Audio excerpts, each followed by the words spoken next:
Y vamos a empezar ya. Le voy a dar la bienvenida y le voy a agradecer además que esté con nosotros a Andrea Levy, vicesecretaria del Partido Popular. Muchísimas gracias por estar con nosotros. Buenas noches, un placer. Porque además hay muchísimo de lo que hablar. No solamente el desafío catalán, el desafío separatista, no solamente el tema de la reunión famosa entre Jorge Fernández, el ministro de Interior, y el señor Rato, sino un montón de cuestiones que han surgido hoy. Algunas de ellas, ya se lo adelanto, afectan al tema Podemos y algunas de ellas, por ejemplo, a esa web de Manuela Carmena, la web de los deseos, que la va a gestionar un señor que va a ser el que nos tiene que garantizar la transparencia de ese proceso, por la cual lo que pida la gente se va a conceder, que es Pablo Soto, el mismo que pedía pasar por la guillotina, por ejemplo, al señor Gallardón.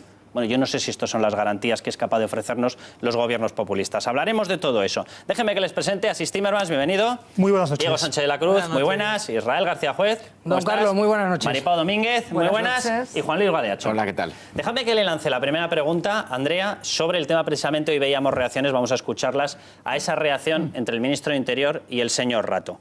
Porque la pregunta que yo le quiero hacer es precisamente, las vamos a escuchar. Ha habido muchísimo esfuerzo en la renovación del Partido Popular, en cargos como el suyo, en cargos como el de Xavi García Albiol, en cargos como el de Isabel Bonig, etcétera, etcétera.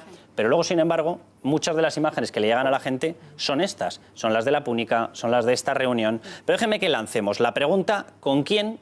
Porque además han salido hoy datos de economía que luego los vamos a comentar. ¿Con quién creen todos ustedes, y les dejamos ahí la pregunta, que va a crecer más la economía? ¿Con un gobierno del Partido Popular o con un gobierno del Partido Socialista? Andrea, vamos a ver esas reacciones precisamente a la reunión entre Jorge Fernández y el señor Rato.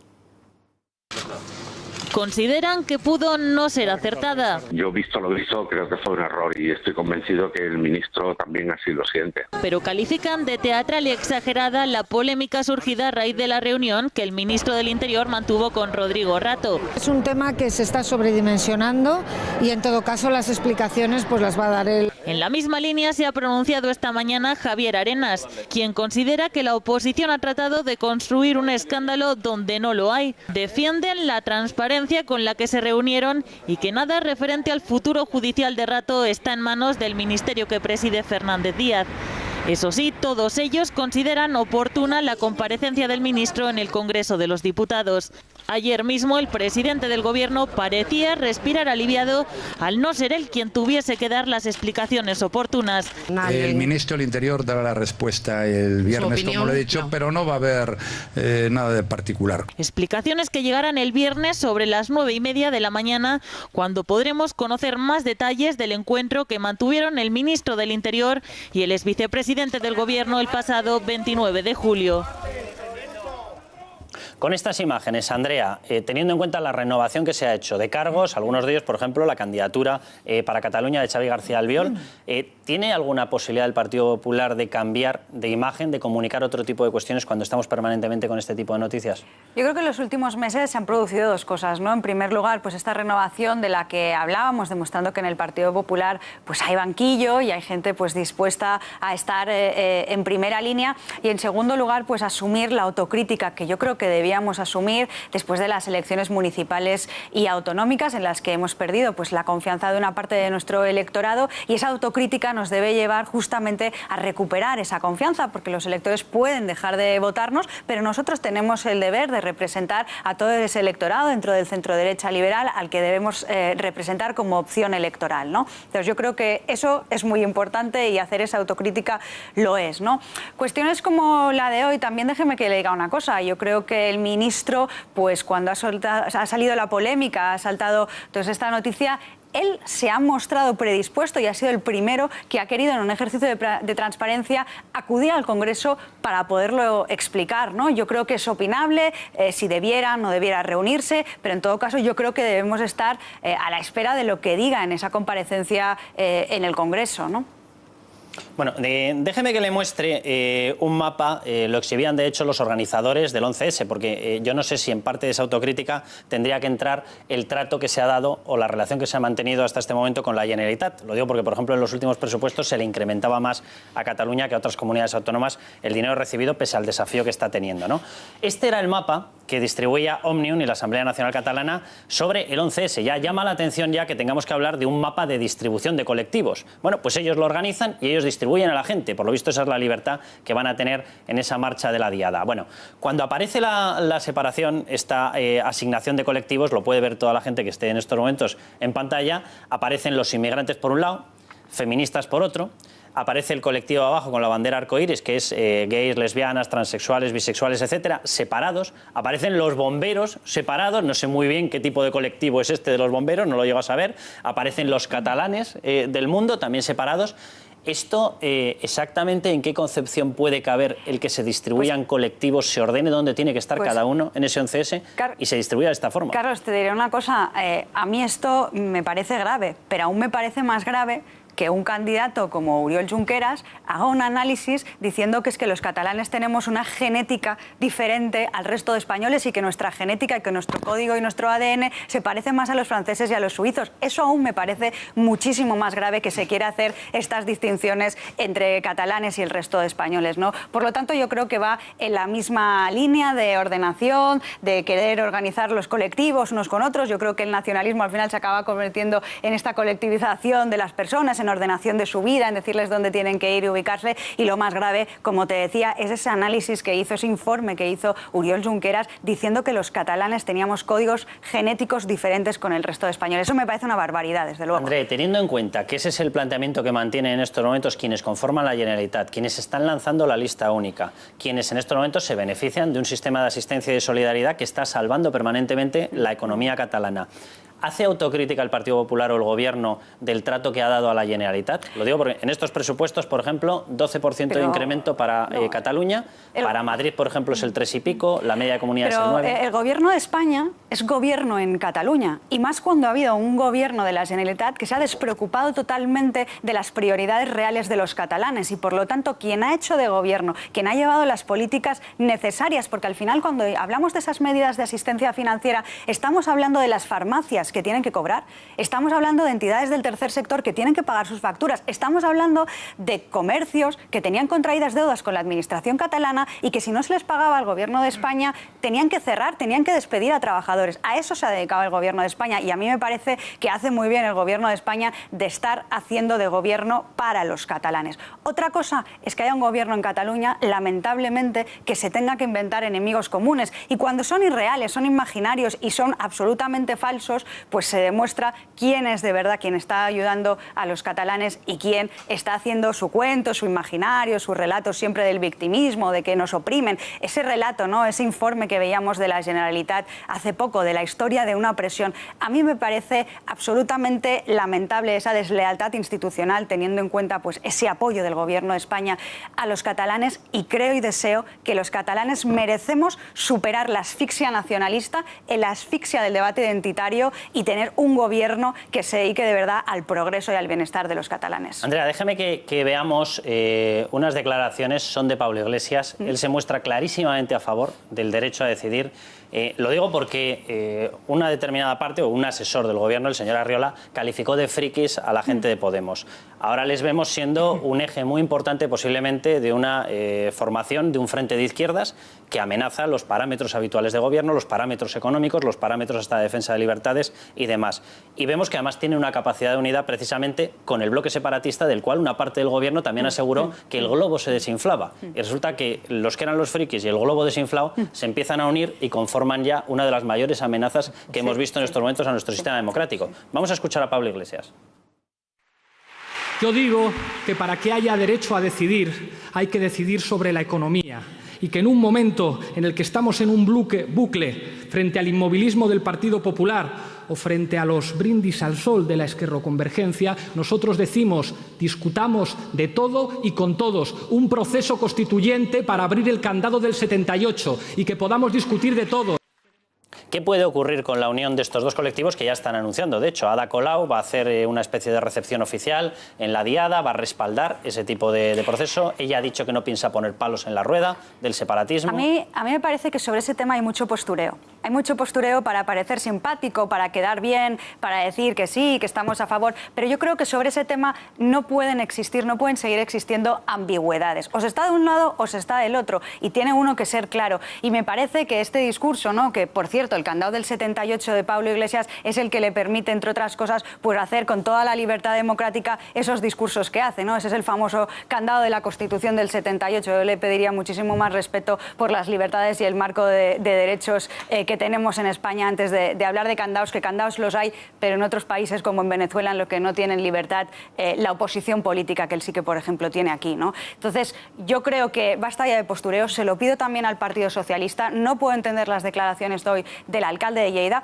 por cierto, apoyado por Ciudadanos, este señor es alcalde apoyado por Ciudadanos y aquí espero que Ciudadanos tenga algo que decir en las declaraciones que ha hecho hoy el señor Ángel Ros. Entonces, yo creo que no caben ambigüedades, no puede ser que el señor Pedro Sánchez se haga fotos con la bandera de España y luego esté apoyando a los municipios por la independencia, como está haciendo en muchas localidades catalanas, y por lo tanto pido claridad ante este desafío, que no caben ambigüedades y que no sigamos con este postureo de decir que sí, que estamos a favor o estamos en contra. O se está en una decisión o se está en otra, y el reto y el desafío es muy importante. Pues así, te cedo ya la palabra, dejadme sin más que recuerde efectivamente la entrevista que le realizaba el diario El País al alcalde de Lérida y además presidente del Partido Socialista de Cataluña, Ángel Ros, que ha dicho literalmente para el PSC, para el Partido Socialista de Cataluña, y como allí no hay otra marca del Partido Socialista, es el Partido Socialista en Cataluña, Cataluña es una nación y así se debe reconocer.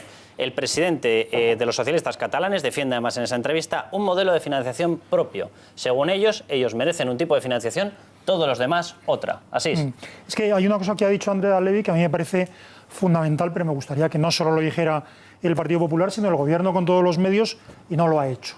Es decir, el gobierno nacionalista en Cataluña ha estado arruinando literalmente a los catalanes, ha estado frustrando inversiones, ha estado dedicando dinero a cosas que no crean riqueza, sino que la destruyen, y ha estado machacando para ello a todo el futuro y el presente de la asistencia social, del progreso económico en Cataluña.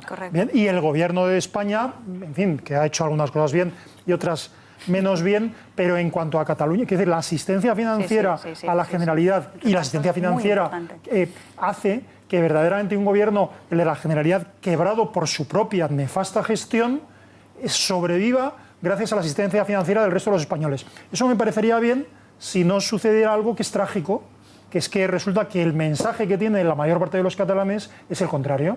Es poco menos que están oprimidos por el gobierno, es poco menos que España nos roba, etcétera, etcétera. Que me parece muy bien lo que has dicho, me encanta lo que acabo de oír, pero ¿qué hace el gobierno con todos sus medios renunciando a explicar que el gobierno de la Generalidad, el gobierno independentista de Mas y de Junqueras, está hundiendo la economía y el futuro de los catalanes? Tienes toda la razón. Andrea, perdóname, si te parece, vamos a ver, unas imágenes porque tienen todo que ver con esto, las hemos rescatado de TV3. TV3, canal pagado con fondos públicos, depende de un presupuesto que está necesitado y asistido por un rescate permanente de todos los españoles, incluidos, por supuesto, de ellos mismos, de sus propios contribuyentes. Está siendo utilizado en estos momentos, y hay una polémica tremenda en Cataluña, por la cancha que está dando precisamente al 27S como elecciones plebiscitarias. Fíjense en esto. El objetivo de las televisiones autonómicas es representar a todos los ciudadanos en Cataluña. Desde que comenzó el proceso soberanista, este objetivo se está diluyendo. Los partidos políticos que no apoyan el independentismo critican que TV3 se ha convertido en un mero canal de campaña del movimiento soberanista desde la diada de 2012. La última polémica se ha desatado con la cobertura de la firma del decreto de convocatoria de las elecciones del 27S. La televisión pública de todos los catalanes lo emitió en directo, en horario de máxima audiencia, con un gran despliegue e incluyendo una declaración institucional de Artur Mas. Se desconocía cuándo se iba a producir el acto, pero TV3 tenía todo preparado para el momento y fue la única televisión que pudo grabar la firma. Otro de los episodios más controvertidos se produjo en mayo. Se organizó un debate sobre el 27S solo con soberanistas. Incluso el Consejo Audiovisual de Cataluña determinó que no había sido plural, una crítica habitual cuando se habla de las tertulias de la cadena. Artur Mas pidió apoyo a TV3 para difundir la información sobre cómo votar, dónde y cuándo. Incluso difundió la campaña informativa que el Tribunal Constitucional vetó. Mucha información sobre el proceso soberanista y escasos minutos para otros temas relevantes como el caso Pujol o la aprobación de los presupuestos del gobierno catalán. Tan solo dedicaron 44 segundos en las noticias. Otra de las críticas de la oposición es la excesiva, dicen, cobertura que se hace de las diadas. Incluso se ha emitido un vídeo independentista en el informativo infantil. Las formaciones políticas contrarias al independentismo acusan al medio de adoctrinar a los niños. Más ejemplos, se han emitido 2 documentales favorables a la independencia, se ha difundido un mapa mundi en el que Cataluña estaba separada del resto de España y se han lucido esteladas.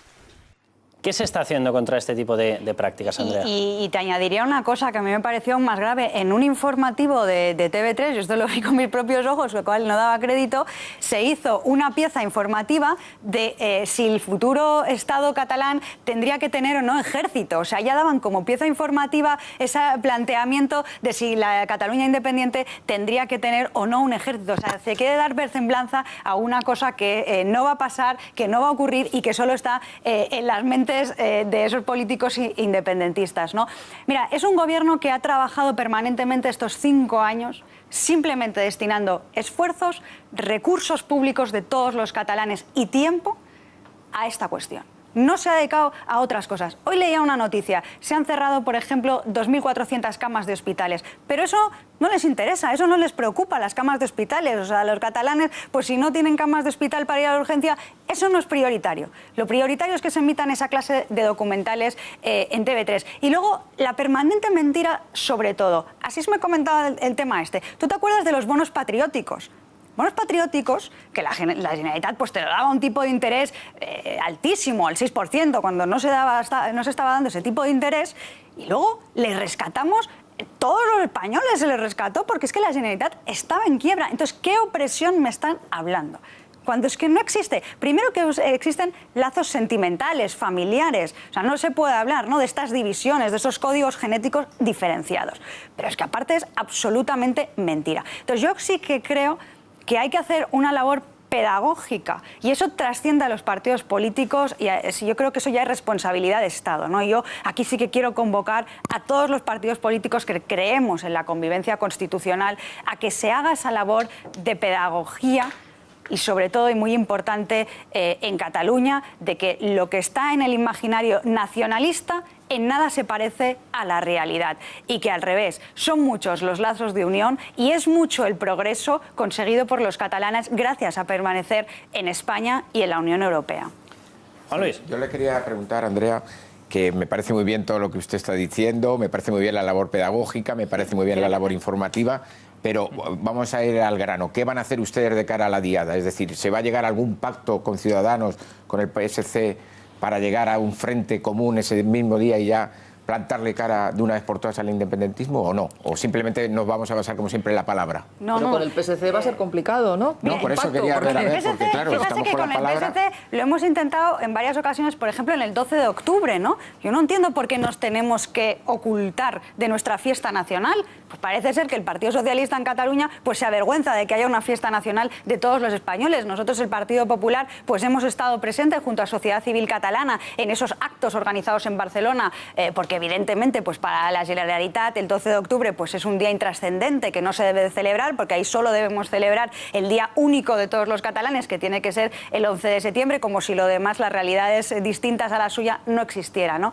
Entonces, yo creo que es importante que haya esa colaboración entre los partidos políticos. Yo le pediría responsabilidad al Partido Socialista, que no siga en la ambigüedad, que sea claro, como lo es el Partido Popular, y desearía que de verdad, cuantas más fuerzas políticas representemos esa convivencia constitucional, pues yo creo que mejor, porque los catalanes merecemos superar la asfixia nacionalista. Pues Andrea, el problema, y le cedo ya la palabra a Diego, es que me parece que ya empieza a abandonar esa ambigüedad, porque ayer Errejón le lanzaba el guante y decía que veía posible un pacto con el Partido Socialista.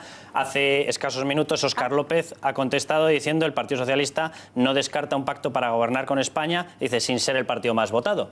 Con lo cual sobreentiendo que está albergando ya esa posibilidad de un pacto a escala nacional con Podemos. Diego. Bueno, si no me equivoco, es la primera vez que un responsable del PSOE a nivel nacional dice algo así. Entonces creo que es toda una declaración de intenciones y, Andrea, no sé cómo vais a responder a eso, pero hasta donde yo sé, creo que es la primera vez que desde Ferraz plantean que a nivel nacional se pueda dar un pacto, aún no siendo la fuerza más votada.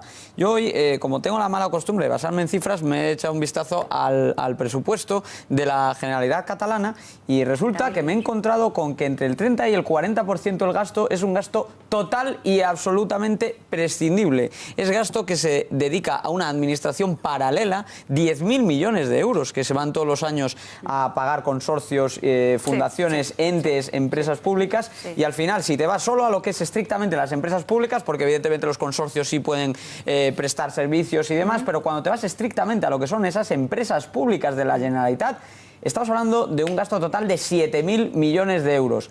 ¿Cómo se paga esto? Primero, para el resto de España supone poner más dinero y más dinero dentro de la hucha de ese rescate que estábamos comentando aquí, que de los 200.000 millones que nos ha costado rescatar a las comunidades incumplidoras, casi un cuarto se lo está llevando Cataluña. Pero sobre todo, lo que es más preocupante, ¿cuánto han tenido que rascarse el bolsillo los catalanes durante este último año? Resulta que han tenido que afrontar solo en el último año 40 subidas de impuestos y de tasas. Entonces, ¿quién está oprimido? ¿Quién está asfixiado? Yo lo tengo claro, son los trabajadores y los contribuyentes catalanes que sufren un auténtico infierno fiscal con una clase política totalmente derrochona y que además, como vemos, derrocha en esto, en algo que no da de comer, que no abre camas de hospital, que no crea empleo, que no crea empresas, pero que sí que crea mucho enfrentamiento y mucho disenso en la sociedad. Bueno, y no solo eso, porque tenemos que tener los catalanes el IRPF en el tramo autonómico más alto del resto de españoles. Eso sí que es verdadera asfixia fiscal y eso sí que es verdadera opresión. Eso yo no lo puedo entender. O sea, yo sería el primer gobierno autonómico que era, no, pero mire, aquí nosotros rebajamos los impuestos, ¿no? Ya son otros gobiernos los que los suben. Pues no, tampoco. Tenemos el impuesto del IRPF en su tramo autonómico más alto. No solo eso, nosotros llevamos al Parlamento una rebaja fiscal en la que, por ejemplo, pedíamos suprimir el impuesto de sucesiones. Pues qué casualidad, cuando Convergencia y Unión necesita Esquerra Republicana en el 2012, recuperan otra vez para los catalanes el impuesto de sucesiones. Lo que tú comentabas es que es cierto, o sea, hablábamos antes de TV3, o sea, hay que decirlo, TV3 tiene más trabajadores que todas las cadenas privadas juntas, que La Sexta, 4, Telecinco y Antena 3. Eso es TV3. Esos TV3 tienen más trabajadores que esas 4 cadenas privadas. Pues a eso es lo que van los recursos públicos de los catalanes o, por ejemplo, a todo el entramado que intentan de tener esa pseudodiplomacia internacional, todas esas embajadas, toda esa destinación en el International Diplomat, ¿no? En el que intentan que le reconozca a alguien en el mundo y lo único que ha hecho más es vagar por el mundo sin que nadie le reconozca ni siquiera le salude, ¿no? Por lo tanto, yo creo que debemos superar todo esto, yo creo que los catalanes lo merecen y tener un gobierno que no se destine recursos públicos a políticas identitarias, porque es que no son necesarias. Es que en la Europa del siglo XXI no existen fronteras. ¿Para qué vamos a poner nuevas fronteras identitarias en la Europa del siglo XXI, ¿no? Por lo tanto, yo creo que hay que superarlo y que el 27 de septiembre es posible superarlo. Andrea, déjame que pasemos a otro campo, porque hoy se conocían los datos de previsión del BBVA, el informe suyo de previsión sobre crecimiento de España, de toda Europa, de la zona euro, y los datos, la verdad es que son muy llamativos. España va a crecer este año, 2015, más del doble, al 3,2, más del doble de lo que va a crecer Alemania, más del doble de lo que va a crecer la zona euro. Ellos van a crecer el 1,5, nosotros al 3,2. Si nos vamos a 2016, nosotros bajamos un poquito el ritmo, 2,7, pero seguimos estando en un margen clarísimamente superior al del resto, al de Alemania, por ejemplo, que va a estar en el 1,9, ¿vale? Con todos estos datos, resulta que España se enfrenta en estos momentos a una serie, a un cambio político en el cual, por ejemplo, Madrid, Manuela Carmena, hoy se conocía también la noticia, la quinta torre, que tenía que haber estado en el Skyline famoso de Madrid, parece que está pendiendo de un hilo, porque resulta que el acuerdo que había para construirla con Monte Sinaí, uno de los grandísimos o de las grandísimas cadenas de hospitales en todo el mundo, pues ha dicho que se lo está pensando. Podemos perder entre 150 y 200 millones de euros de inversión. Resulta que en Barcelona, pues resulta que nos empiezan a ocurrir cosas similares. Hoy se calculaba el coste, el impacto, que de hecho yo creo que lo calculabas tú, Diego, el coste que iba a tener precisamente esa moratoria turística. 1.400 millones de euros perdidos, tirados a la basura por la decisión de no desarrollar el sector turístico y frenarlo. España ¿tiene capacidad en estos momentos de soportar este auge de los populismos? ¿Va a ser capaz de mantener este ritmo de crecimiento teniendo en cuenta esta amenaza? Fíjate que la ideología, que a unos ahora la desprecian y dicen que no hay que tener ideología, pues es que hay que reivindicar más que nunca la ideología, porque es que se demuestra justamente que son la ideología de izquierdas y la ideología populista la que va siempre en contra de la libertad, la que va siempre en contra del progreso, la que va siempre en contra de que la gente pues, pueda crear negocios, que pueda haber riqueza. Eso sucede cuando hay gobiernos de izquierdas. Cuando hay gobiernos de centro-derecha, pues fíjese el cambio de tendencia que hemos visto en España. Si es que estábamos a la cola de Europa en creación de empleo, estábamos a la cola de Europa a nivel económico. ha sido un gobierno del Partido Popular en el que ha centrado sus prioridades en aquello que era más importante de todo, y es en la competitividad, en que realmente nuestras empresas, pues como lo estamos viendo en estos momentos, hay un 30% más de empresas exportadoras. Eso hace que seamos más competitivos, por ejemplo, que otros países como Alemania, ¿no? Que en estos momentos pues, tenemos una inflación más baja, nuestras empresas venden calidad, pero a la hora son también mucho más competitivas a nivel de precios, a nivel de costes laborales, a nivel de costes empresariales que pueda haber, y hace que estamos compitiendo directamente con Alemania. Estamos superando, por ejemplo, a nivel de exportaciones a Italia, a Francia, a Reino Unido, incluso a Estados Unidos, ¿no? Y eso lo hemos conseguido llevando a cabo reformas estructurales de calado que eran necesarias. ¿Y eso quién lo ha hecho? Pues lo ha hecho un partido de centro-derecha como el Partido Popular. Por eso yo siempre quiero reivindicar la ideología, porque qué casualidad que siempre sean aquellos de izquierdas los que nos acaben pues ahuyentando las inversiones, como en el caso de Madrid. Hombre, yo creo que decir que la izquierda está en contra del progreso no solo es sesgado y de la libertad, sino no solo es sesgado, sino que es tendencioso e incluso que no se adapta a la realidad, digámoslo así. Pero bueno, mi pregunta iba por otro lado, señora Levy. Supongamos que de las próximas elecciones del 27 de septiembre surge en Cataluña un gobierno independentista. Estamos avisados de que si eso fuera así, se realizaría una declaración unilateral de independencia. En su opinión, ¿qué debería hacer en ese momento el presidente del gobierno, Mariano Rajoy? Mira, en todo momento el gobierno de España y especialmente pues, el presidente del gobierno va a estar para asegurar la tranquilidad de los catalanes. Los catalanes tienen que tener la absoluta certeza de que el 28 de septiembre van a seguir siendo españoles, van a seguir recibiendo sus prestaciones sociales, sus pensiones, porque todo esto no se les está explicando a los catalanes, no se les está diciendo a los catalanes que podrían perder sus pensiones, que podrían perder sus prestaciones, que podían perder ese marco de convivencia de la Unión Europea. Y por lo tanto el gobierno de España va a estar para asegurar la absoluta tranquilidad de todos los catalanes. Pero si se declaran independientes, si lo hace un gobierno, que sería el gobierno legitimado en las urnas. Entrar en conjuras imaginarias a mí también es que me resulta al menos un poco gracioso, ¿no? Sí puede pasar, pero oiga, el 28 de septiembre los catalanes van a seguir siendo españoles y van a seguir siendo europeos porque es lo que son y porque yo no creo que los catalanes merezcan dejar de ser españoles y dejar de ser europeos. Y por lo tanto yo creo que uno puede hacer sus cuentos imaginarios, uno puede seguir diciendo que van a ser, pero al final el 28 de septiembre vamos a seguir siendo lo que somos y sobre todo vamos a tener el futuro garantizado, que eso es lo más importante. Dejadme que veamos precisamente un extracto de aquellos momentos en los cuales Ada Colau, totalmente metida en ese activismo social, ahora te doy la palabra, Israel hacía gala y acusaba al Partido Popular de todo. Me estaba de hecho pasando, Diego, los datos, que los va a sacar mañana Libertad Digital, en los cuales se estima la pérdida de empleo en Cataluña, en Barcelona, mejor dicho, solo en Barcelona, 12.000 empleos tirados a la basura, precisamente por el freno, por el bloqueo al sector turístico. Vamos a verla y vamos a ver la reacción que tuvo ayer mismo ella en Facebook. Queremos respuestas porque no podemos esperar más, porque como les decía, han pasado 4 años, han pasado más de 400.000 ejecuciones hipotecarias, han muerto personas, hay muchas otras personas que afortunadamente no han muerto, pero que han intentado quitarse la vida y nosotros lo estamos viviendo cada semana, y estas personas exigen que se les dé una respuesta cuando ya están todas las cartas sobre la mesa. Pero este señor es un criminal y como tal deberían ustedes tratarle. No sé qué tienen las flores. Aparentemente tengo más poder que nunca y sin embargo en cierto sentido me siento más impotente. A diferencia del activismo social en el que he estado muchos años, ahora no puedo actuar para dar respuesta a casos individuales.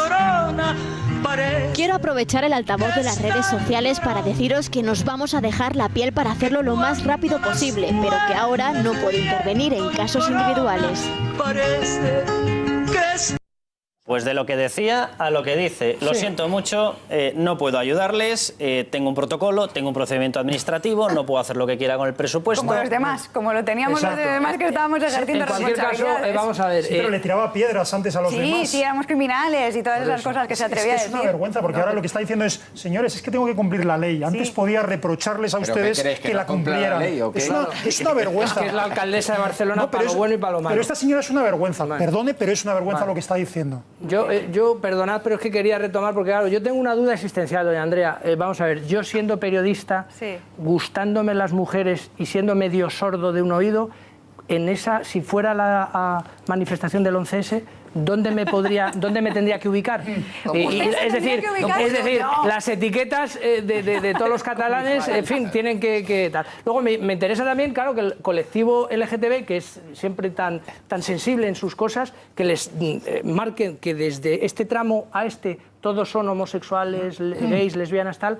Pues hombre, yo creo, no sé qué os piensa usted, si van a hacer algún tipo de declaración o si les parece bien. Y por último, y ya que está usted aquí con nosotros, en ese ánimo que tiene el Partido Popular de comunicar mejor, ¿a usted le parece normal que al presidente del Gobierno le pregunten en 4 ocasiones qué pasa en torno al señor Rato, Fernández Díaz y tal? Incluso cuando hay encima de la mesa, doña Andrea, la sospecha de que a lo mejor el presidente del Gobierno está informado de esa reunión, que nos aplace con esa urgencia social. Hoy mismo el Financial Times abordaba este asunto. Nos diga, dentro de 3 días les contarán ustedes si yo lo sabía, entre otras cosas.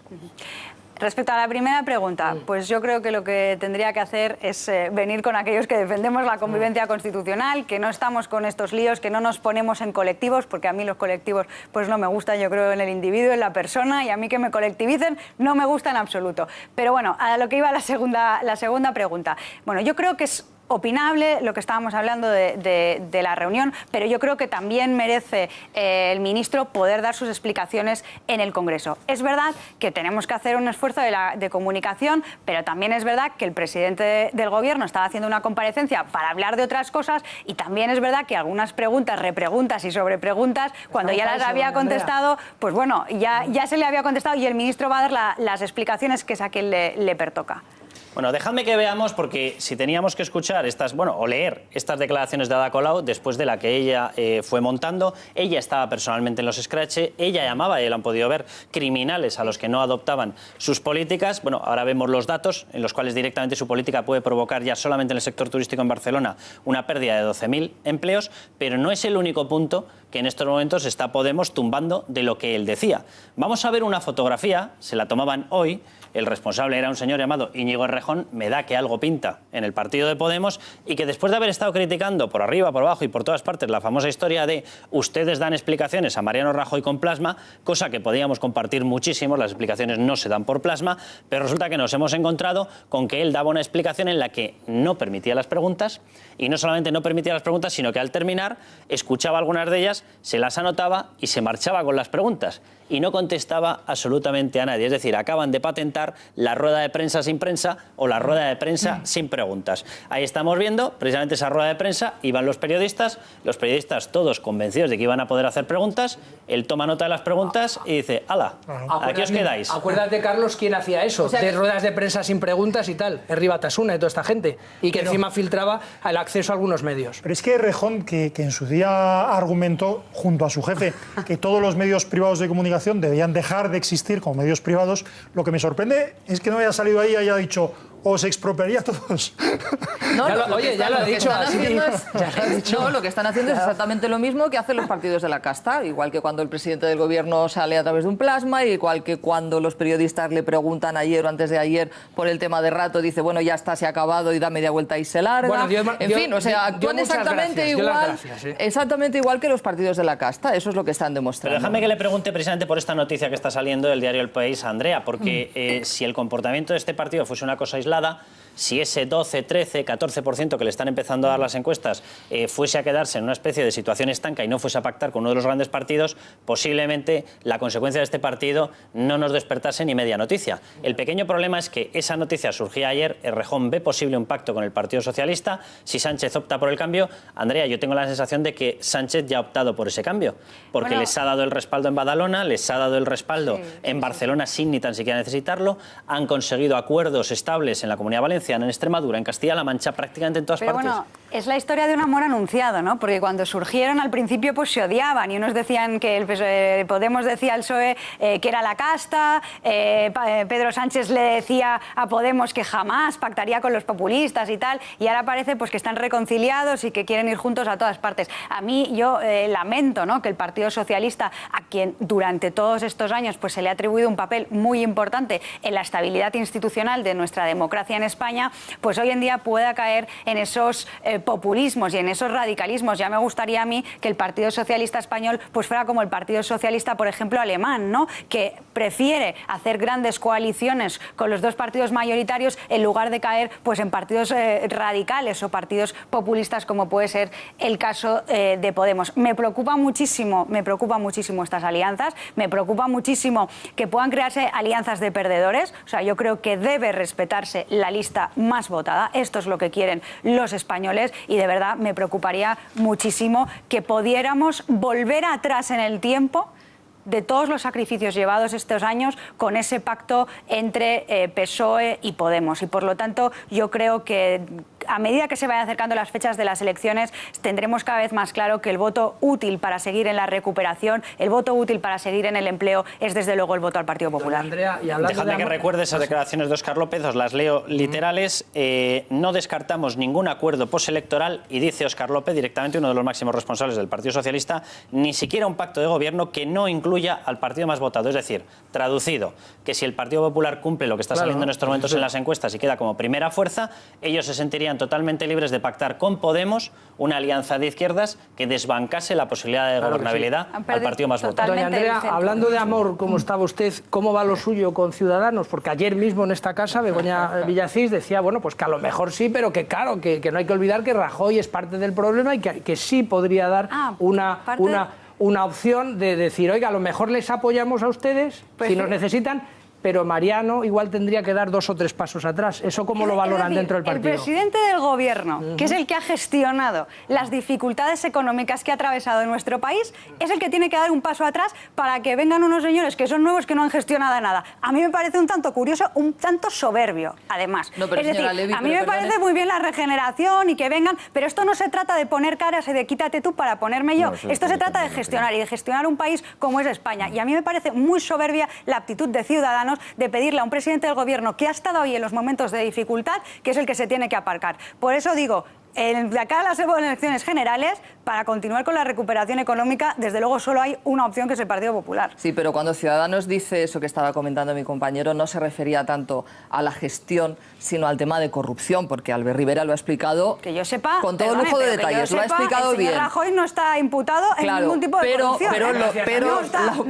Ni ningún miembro del gobierno. Pero lo que está sosteniendo Ciudadanos para hacer esa petición o plantearse la posibilidad de pedir para un posible pacto con el Partido Popular que no fuera el próximo candidato, don Mariano Rajoy, lo que está planteando es que Rajoy, él evidentemente no está imputado, pero es el presidente que tiene el Partido Popular absolutamente minado de corrupción en este momento, con causas abiertas, causas muy importantes, y es el presidente del famoso SMS de aguanta Luis, tranquilo, que haremos lo que esté en nuestra mano. Luis es fuerte, aguanta, que haremos pero yo me pregunto, que ya te ayudaremos, ¿no?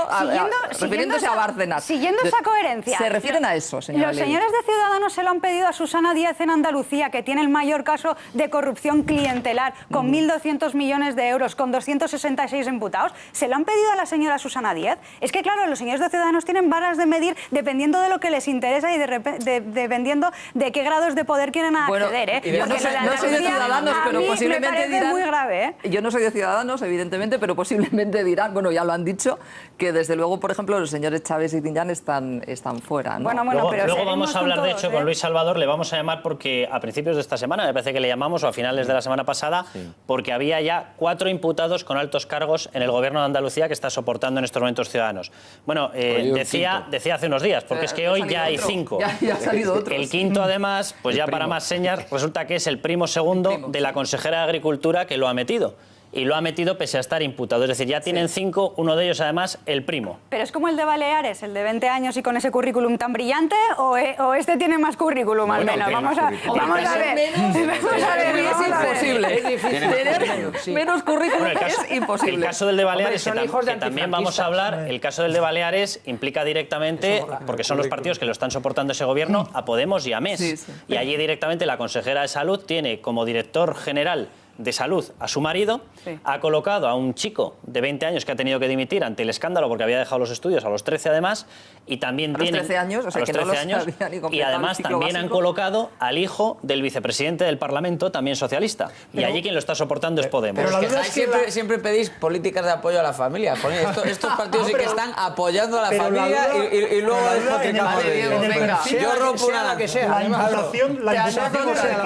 imputación es requisito en el perfil o es mérito solo. Es decir, para ser nombrado algo en el gobierno de Andalucía. No lo sé, pero bueno, me parece un caso, en fin, que ahí no se han pedido tantas explicaciones. O será que allí pues lo ven con mejores ojos. Apoyar al Partido Socialista en Andalucía teniendo en cuenta pues el festival clientelar de corrupción que tienen en Andalucía. ¿Puedo hacerle una pregunta? O sea, yo estoy muy sorprendido gratamente con algunas de las cosas que dices. O sea, a partir de ahora, o sea, el Partido Popular va a defender ideas como que la libertad, los bajos impuestos, la regulación mínima, este tipo de cosas que son mejores que el socialismo, que el intervencionismo, que la ausencia de incentivos. Es que estoy un poco gratamente sorprendido porque el Partido Liberal, el Partido Popular parece que le da importancia a las ideas de libertad y progreso que han supuesto el progreso de la civilización occidental últimamente, y estoy un poco desconcertado. ¿Tú estarás de acuerdo conmigo que para combatir la desigualdad, uno de los problemas pues, que podemos tener en nuestro país, se ha de combatir desde 3 ejes importantes, ¿no? No desde una manera asistencial, que es como hace la izquierda, sino trabajando los ejes fundamentales que son la educación, el empleo y un modelo de país que es el que cree competitividad. Y en eso es en lo que está el Partido Popular. Al menos estoy yo, que soy la responsable de estudios y programas, y en eso voy a centrar mi programa electoral, ¿no? En esos 3 ejes que yo creo que son capitales, porque si tenemos una educación de calidad aseguramos la igualdad de oportunidades de origen, porque si trabajamos para tener políticas de empleo estamos asegurando un progreso individual de desarrollo de la persona y de su familia, y si aseguramos un país competitivo tenemos unas mayores posibilidades de desarrollo y de progreso, ¿no? Por tanto, yo creo que ese es el modelo ideológico que yo defiendo, que es el modelo ideológico del centro-derecha liberal y que se opone totalmente a la política de la izquierda, que es puramente y meramente asistencial, como lo vimos en el caso de Podemos. Por cierto, ¿qué ha pasado con la renta universal? Ya no la defienden, ahora ya resulta que si podían ya no pueden, ¿no? En fin, esos son los 2 modelos que se oponen. Juan Luis, te doy la palabra, pero déjame que veamos previamente una pieza que hemos preparado sobre esos matrimonios, sobre ese acercamiento entre Pedro Sánchez, Partido Socialista, y la gente de Podemos, porque están estrechando lazos en todas partes. Atención. Ante el anuncio de Íñigo Errejón... Sin duda, pero no sobre sillones ni sobre siglas. Nos da igual qué carne tenga cada uno en el bolsillo, de dónde venga. Lo que nos interesa es sobre qué cosas nos vamos a entender. Podemos abre definitivamente la puerta a un gran pacto con el PSOE de cara a las generales. Pero durante este último año hemos escuchado en varias ocasiones negativas como esta. Y también la idea del populismo, compañeros, sí, del populismo. Hay que hablar claro. También tenemos que enfrentarnos con la idea del populismo. Un proyecto que se construye sobre el descrédito del otro, sin aportar soluciones ni futuro a la sociedad española. O mejor dicho, con propuestas que provocarían frustración a los más débiles y un pobre futuro para España. Nosotros, ni PP ni populismos. Partido Socialista Obrero Español. Es que Podemos está planteando confiscar empresas. Pues yo lo de confiscar empresas no lo veo. La propiedad privada es un principio constitucional, ¿no? De que frente al discurso de la casta y el discurso del miedo, tanto de Podemos como del Partido Popular, hay un discurso para la esperanza.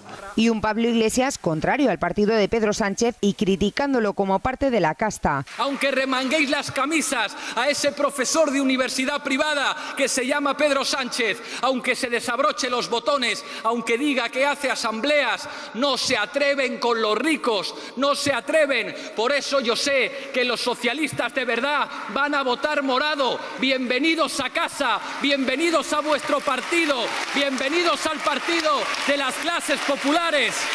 Nuestras líneas rojas las hemos dejado muy claras. Nuestro pacto es con los ciudadanos y nosotros entendemos que hay que rectificar. Hasta que los ciudadanos no voten, en Podemos no se habla de pactos. Tras las autonómicas y municipales vimos cómo la mayoría de pactos fueron llevados a cabo entre socialistas y afines a Podemos. Las próximas elecciones generales podrían plantear también este mismo escenario. Pues Juan Luis, ese es el acercamiento clarísimo. Pero después de negarlo por todas partes. Veo que tenéis miedo a ese pacto de... Sí. ¿De Podemos con el PSOE? No, Los veo miedosos. Gustar no les gusta. A que desaparezca. Nos hemos dado cuenta. A que desaparezca el Pero, PSOE, definitivamente. Dicho eso, el votante del PSOE le gustaría saber si va a pactar con Podemos. ¿Por qué no? Yo, por ejemplo, como votante del PSOE, que no lo soy, pero podría serlo, me gustaría saber si Pedro Sánchez va a pactar con Podemos. Y como votante de Podemos, me gustaría saber si Podemos va a apoyar al PSOE y entonces votaría en conciencia de lo que hay. Pero es que esa es parte de la trampa política, no se cuenta para por eso está respondido. Y si la izquierda, permíteme, la izquierda quiere llegar a ese pacto, pues bienvenido sea, porque es democrático. Por parte de Podemos está respondido en varias ocasiones, en concreto en un escrito largo y que yo he citado varias veces en la New Left Review, el Understanding Podemos, el Entendiendo a Podemos, en el que Pablo Iglesias reitera lo que es su doctrina clara, que es hacer desaparecer al Partido Socialista y jamás apoyar un gobierno en el que ellos no sean los presidentes. Si en esas condiciones el Partido Socialista quiere hacer el juego perdiendo unas elecciones, que es lo que acaban de decir, esto me decía Diego de la Cruz, que eso es un titular. Es decir, si perdiendo unas elecciones son capaces de acceder a un gobierno con Podemos, los que se van a poner morados son los de Podemos porque se van a comer con patatas al Partido Socialista. Pero así en Castilla-La Mancha se ha hecho. Castilla-La Mancha Podemos apoyar al PSOE para que gestionen ellos, porque si no ganaba el PP. O sea que vamos a ver Andrea Levy con nosotros y se lo preguntemos. Las exhibiciones que estamos viendo en los sitios donde se ha pactado es que las grandes medidas que están saliendo es retirada de bustos, retirada de retratos del rey, declaraciones de voy a cumplir todo lo que me pidáis y esto se lo voy a dar a Pablo Soto, que él va a decidir cuáles son los deseos. Por cierto, Carlos, déjame que diga una cosa. Retirada de calles, de callejeros, gestos, nombramiento de asesores como los del Kichi, que ya ha batido el récord mundial que había previamente en Cádiz. ¿Ese sería el resultado de esos acuerdos? Pero Carlos, déjame que diga una cosa. Por ejemplo, ¿lo del busto del rey lo sometieron a pregunta popular o lo hizo unilateralmente la alcaldesa de Barcelona? Porque, por ejemplo, en el pleno de Zaragoza, el pleno dijo que no se retirase y lo retiró por unilateralmente la alcaldesa. Claro, es que aquí sometemos a votación lo que nos interesa. Aquellas cosas que queremos las llevamos a cabo, pues nuestro santo criterio. Pues hombre, no, yo creo que no en serio. Y además yo creo una cosa, todas esas personas que le van a la alcaldesa Ada Colau a decir que tienen un problema, yo creo que esos problemas no se solucionan quitando bustos y cambiando el callejero. Es que aquí vemos cuando unos tienen prioridades y cuando otros no tienen prioridades. Pero me parece bien que se aclare, me parece bien que la gente sepa que cuando vota Partido Socialista está votando a Podemos y que por lo tanto pues que vean. No, pero van a hacer que los de Podemos estén en los gobiernos y merece la pena saberlo, que podemos tener en España a un gobierno populista y de extrema radical. Pues eso es lo que tenemos que saber y ante eso pues tenemos que clarificar las opciones políticas que representarán el centro en el centro de nuestro país. Que el PSOE diga pues voy a pactar con Podemos. Pero bueno, yo le doy no lo va a decir, no lo va a decir porque como tú mismo apuntas, primero penalizas al votante del PSOE que dice, oiga, yo soy PSOE, pero no quiero ser otra cosa. Entonces ellos, por cierto, ese juego político lo hacen todos, efectivamente. Ya, claro. Es decir, tampoco nos está diciendo nuestra querida invitada qué va a pasar, porque efectivamente si vemos luego al final el resultado de las elecciones y en función de tal tengo que hacerme más amigo tal, pondremos doña Andrea a su corte diciendo ¡ay, los de Ciudadanos, qué tal! Y dirá, oiga, que ahora son novios. Pero también hay que decir una cosa, una cosa, y permíteme que te la diga. Aquí hay un partido que en la última década ha tenido dos mayorías absolutas y es el Partido Popular.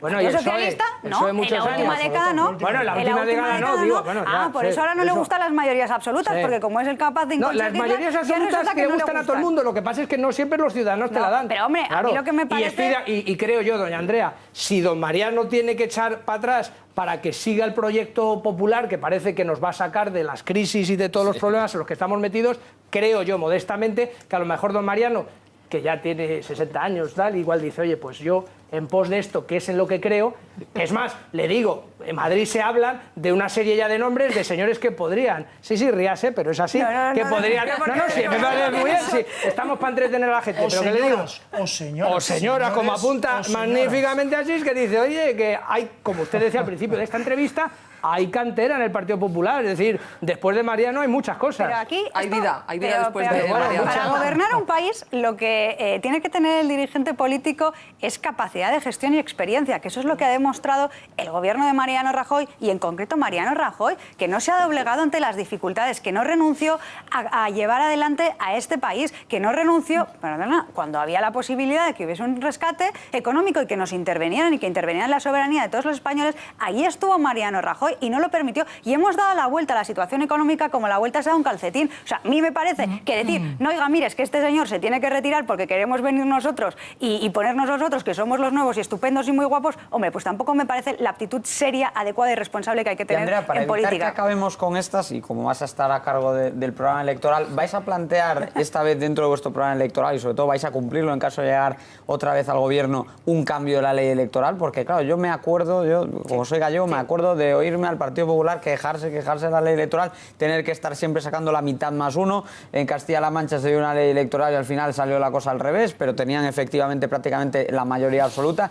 ¿Vais a llevarlo en el programa? Y sobre todo, si ganáis, ¿vais a cumplirlo? Porque en muchas partes os ha quedado la cara de tontos, porque no habéis hecho la reforma y os habéis quedado fuera del poder a escasos votos de las mayorías absolutas. Mira, y con amplias mayorías. No solamente llevarlo en el programa, sino que se ha planteado directamente en el Congreso con una iniciativa legislativa que ahora está en una subcomisión para que se estudie, para que se analice. Nosotros consideramos que eso no lo tenemos que hacer simplemente porque lo decía el Partido Popular, sino que eso se tiene que estudiar y se tiene que llegar a un modelo electoral de consenso. Insisto, lo llevábamos ya en el programa, hemos presentado esa iniciativa legislativa en el Congreso de los Diputados, lo ha hecho el Grupo Parlamentario del Partido Popular y estudiaremos de ahora en adelante para que pueda haber una ley electoral que tenga cosas tan, yo creo, entendibles por la mayoría de españoles como que el alcalde que tenga más votos, pero con una diferencia considerable, como en el caso de Badalona, como en el caso de Castelldefels, pues pueda gobernar y que no se junten los demás para que sacarle del poder simplemente por cordón sanitario ideológico, que eso es lo más grave de todo, que es que ahí se hace un cordón sanitario ideológico. Si que a los diputados los elija la gente en vez de los partidos, yo pues voy a estar entusiasmado. Déjame decirte que en eso también estaremos. Avanzad en esto, porque la democracia a veces es una cosa muy...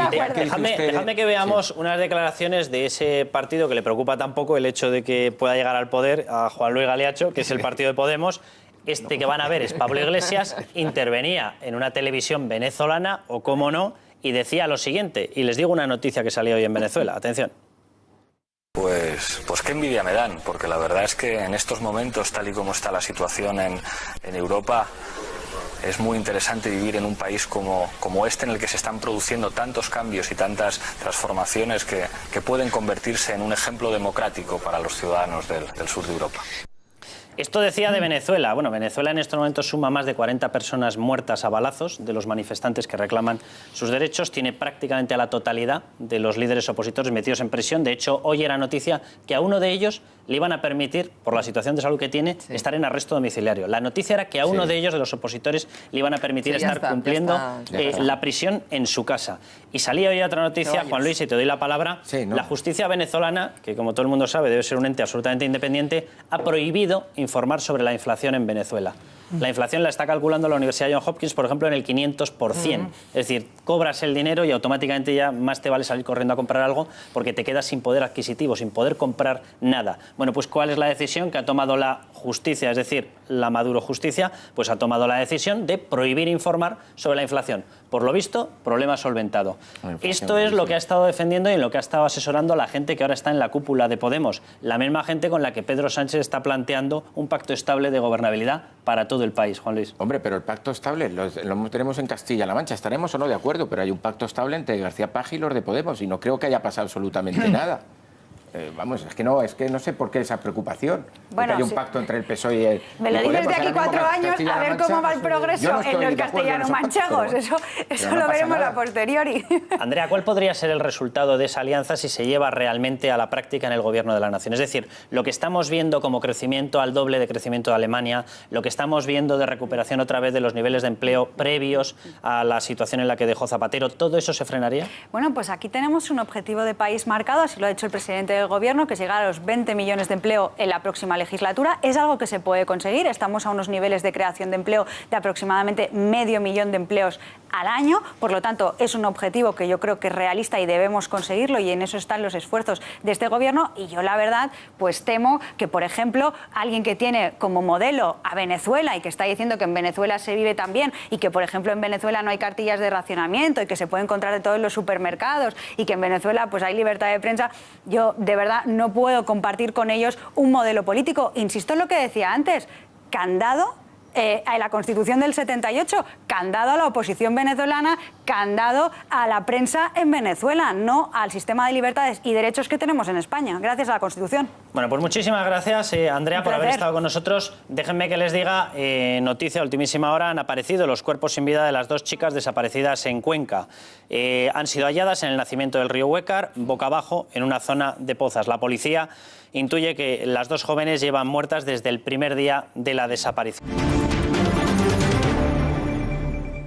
Déjenme que vayamos con el momento, ya se está convirtiendo en un clásico. Lo que hace la gente de Carmena, lo que hace la gente de Colau, lo que hace la gente de tal, la gente de Panorama de Podemos. Está ya con nosotros Jesús Ángel Rojo, autor de un libro famosísimo ya que se llamaba Cuando éramos invencibles. Jesús Ángel, y que esta gente parece empeñada, se ha sumado RC, en borrar aquello de Cuando éramos invencibles. Todos los personajes históricos que estaban en las calles, todos fuera. Todos fuera, porque parece que hay que borrar esa historia. Vamos a hablar de eso, pero vamos a hablar, y atención al vídeo también, de esa página web. Se crea una web, dice Manuela Carmena, dice, voy a cumplir todo lo que ustedes me pidan. Bueno, esto nos suena casi a otro tipo de novela. Es así, Carlos. Y dice, para eso, ¿qué tienen ustedes que hacer? Dice, ustedes tienen que meterse en una web y decir lo que quieren. Y a partir de ahí se comienza un proceso, dice, en el que determinados asesores van a ver cuáles de esas peticiones tienen un formato admisible, tienen tal. Bueno, la página web famosa y la concesión de los deseos, de la web de los deseos, va a tener 30 millones de euros, nada más y nada menos.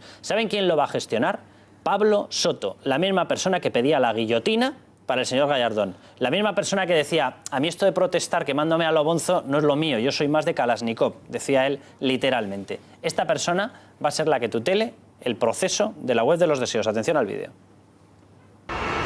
Si tiene alguna propuesta para la ciudad de Madrid, algo que quiera cambiar o incluso implantar, ahora tiene una web y 30 millones de euros a su disposición. El gobierno de Manuela Carmena quiere implantar en la capital lo que llama presupuesto participativo, una partida de los presupuestos anuales que gestionarán directamente los madrileños. Mediante una página web, todos los empadronados en la capital podrán presentar proyectos y luego votar mediante sufragio en qué invertir el dinero. A la cabeza de esta iniciativa, Pablo Soto, edil de Participación Ciudadana o concejal de los tuits polémicos, conocido por comentarios ofensivos como estos, en el que planteaba el asesinato de los ministros, hablaba de guillotinas o incluso de Kalashnikov al pensar en el Partido Popular. Pero no solo los adversarios políticos han sido objeto de ataque de los ediles de Carmena. Guillermo Zapata también se sirvió de Twitter para insultar a la comunidad judía y a víctimas del terrorismo como Irene Villa. La web se inspira en otras similares implantadas en Islandia y Francia con buenos resultados. Ahora está por ver su funcionamiento en Madrid. Bueno, pues tenemos al otro lado del teléfono a Luis Valcarce. Luis, muy buenas noches. Buenas noches, Carlos. Luis, periodista de investigación, y tú te conoces algo la historia de Pablo Soto. Esta es la persona que va a liderar este proceso. Yo no sé si con el análisis que tú tienes puedes asegurar que esas ideas que mande la gente se van a tratar todas desde un plano de igualdad. No sé si se puede garantizar que las entradas vayan a ser tenidas en cuenta con respecto al peso real de votación que haya y de respaldo que tengan en el resto, teniendo en cuenta que quien lo lidera es Pablo Soto. Bueno, para mí es un engañabobos, es una medida de propaganda. Podemos ha renunciado también a hacer política y solamente de momento hace propaganda. Con la web ya vimos cómo le ha ido. Ya sabemos cómo ha funcionado la web de Carmena, la web de los desmentidos. Solamente era una web para señalar a los periodistas y ha acabado siendo una web para desmentir a la propia Carmena, es decir, una web de Rita Maestre para desmentir a Carmena. Esta nueva mamarrachada de Pablo Soto no sé en qué va a acabar, pero sí te puedo decir que me molesta que se la venda como si los madrileños fuéramos unos catetos y que se diga, bueno, esto fue implementado con éxito en Islandia o en París. Mira, yo te voy a poner un ejemplo. En París, la alcaldesa socialista Ana Hidalgo dijo que se encaprichó con construir un rascacielos de cristal de 500 millones de euros, un pelotazo inmobiliario. Los parisinos dijeron nada, de eso nada, 70% de los parisinos no querían saber nada. Y al final Hidalgo dijo, yo este pelotazo lo hago como por mis narices. Y finalmente se pasó la opinión de los parisinos por el forro. Aquí va a pasar exactamente igual. Es decir, es un engañabobos para hacerle creer a los madrileños que controlan el 14% del presupuesto y no va finalmente... ¿qué les va a servir? Les va a servir para colocar a sus amigos, para colocar a sus parientes.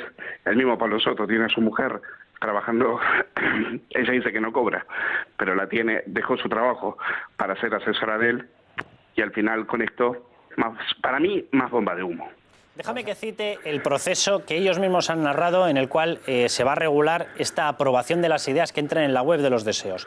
Dicen ellos literalmente, primero se abre un periodo de convocatoria, se presentan los proyectos, es decir, cada persona, cada madrileño podría mandar su proyecto, ¿vale? Y a partir de ahí empezamos. Los técnicos municipales los validan. A los técnicos municipales, si va a estar al frente Pablo Soto, sobreentiendo que los nombra Pablo Soto. Dice, y se aseguran estos técnicos de que estén bien cualificados, es decir, la gente nombrada por el equipo de Pablo Soto, que cumplan los requisitos técnicos y que sean realizables. ¿A ti te suena, Luis, esto a un amplísimo margen subjetivo? Es decir, que un grupo de personas seleccionado por Pablo Soto pueda decir esto es realizable o esto no. Quiero decir, si un grupo de personas, por ejemplo, dicen, mire, que no se pueda aprobar determinadas subidas de impuestos, que tengan que bajarse los impuestos, ¿esto cómo lo consideraría la gente de Pablo Soto?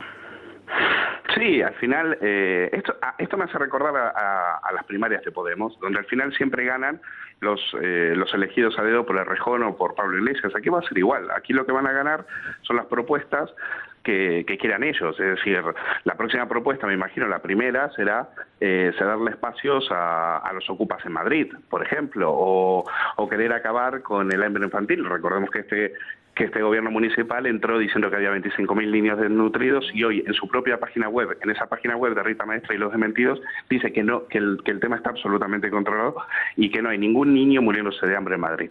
Al final, ¿para qué les va a servir? Pues eso, de engañabobos, un cebo para que los madrileños crean en eso de la democracia asamblearia, originado por una persona que, como decían los tuits, quería poner una guillotina para torturar y matar a Gallardo. Pero vamos a ver, si contamos la verdad, si es que, Luis, tú lo sabes perfectamente, esto puede ser un engañabobos o lo que sea, pero ¿qué viabilidad tiene? Déjame que recuerde que tiene una dotación de 30 millones de euros, ¿eh? Sí, bueno, eso es lo importante, es decir, el despilfarro, pero la viabilidad, ¿cuál es, Luis y Carlos? Si es que al final, ¿qué van a hacer? Pueden llevarlo al Pleno. Y entonces, si el resto de fuerzas se oponen, no es nada. Es decir, si el PSOE no le apoya, entonces estamos dándole toda la responsabilidad al Partido Socialista. Tú lo has dicho, si el PSOE no la apoya. Claro, ¿y si le apoya, Juan Luis? Claro. Bueno, pues si la apoya será porque... Pero entonces, bueno, porque tiene los 9 votos. Pero claro, esta si no página web lo único que hace es que Podemos se compromete a llevar al Pleno esa idea votada por el apoyo, como tú has dicho, del 2%, que son 50.000 votos, sufragio, etcétera, pero simplemente es para llevarlo al Pleno. Y el Pleno es soberano. Si el Pleno, PP, PSOE, Ciudadanos se oponen, no tienen nada que hacer. Ya, es decir, que déjame que te haga una pregunta, Juan Luis. ¿Tú crees que si le llevan al Partido Socialista actual una propuesta en la que dicen subámosle los impuestos de forma masiva a todos aquellos que ganen más de 30.000 euros, ¿tú crees que el Partido Socialista lo va a frenar? Pues no lo sé, ahí tienes a Carmona, por ejemplo. No, Carmona ya no está, de hecho. Bueno, pero tiene el voto. No, pero sigue de concejal, ¿eh? Sí, sigue de concejal. Claro, tiene su voto. Pero claro, es que... Pero vamos a ver, tiene su voto. Pero tiene voto. Pero lo que ocurre es que lo estáis... 4 colegas. Dejadme que le despida a Luis. Luis, muchísimas gracias por estos comentarios. Un fuerte abrazo. Y dejadme que cite otra de las medidas que hoy se lanzaba por parte de Podemos. Podemos para toda España quiere imponer agentes de igualdad en todos los colegios.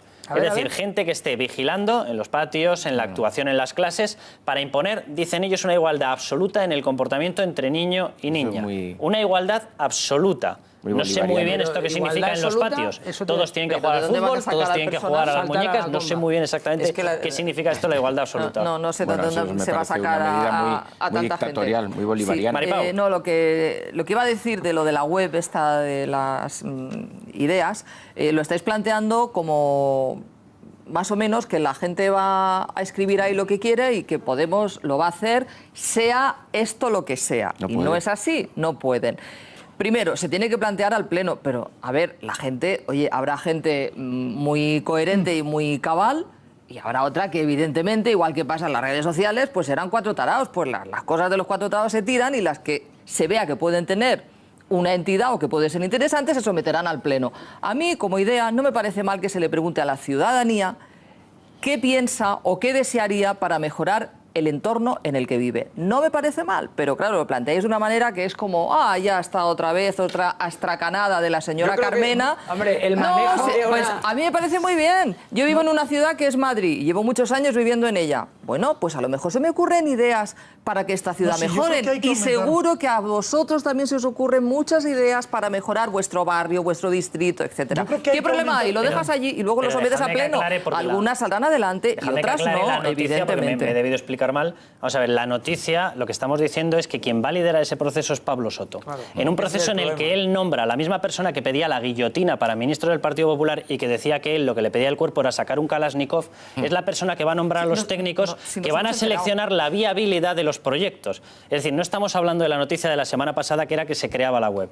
Estamos hablando de la noticia de ahora que es que la persona que va a liderar el equipo de personas que deciden qué propuesta pasa y cuál no pasa, claro, cuál pasa, ¿cuál pasa y cuál no pasa? Es que no tiene la potestad de ejecutarlo. Es la persona que pedía la muerte. Que sí, que nos hemos enterado. Impresentable, hombre, además de un delito. Impresentable y un delito. Aun suponiendo que esto pase por el Pleno y que el Pleno lo apruebe, es que luego vuelve todo a Pablo Soto. Es decir, Pablo Soto va a estar tutelando todo el proceso porque las propuestas que llegan...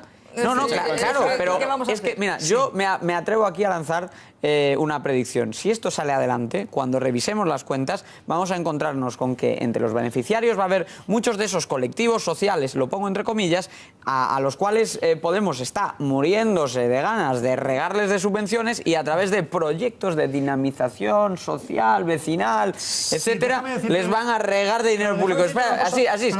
Una propuesta.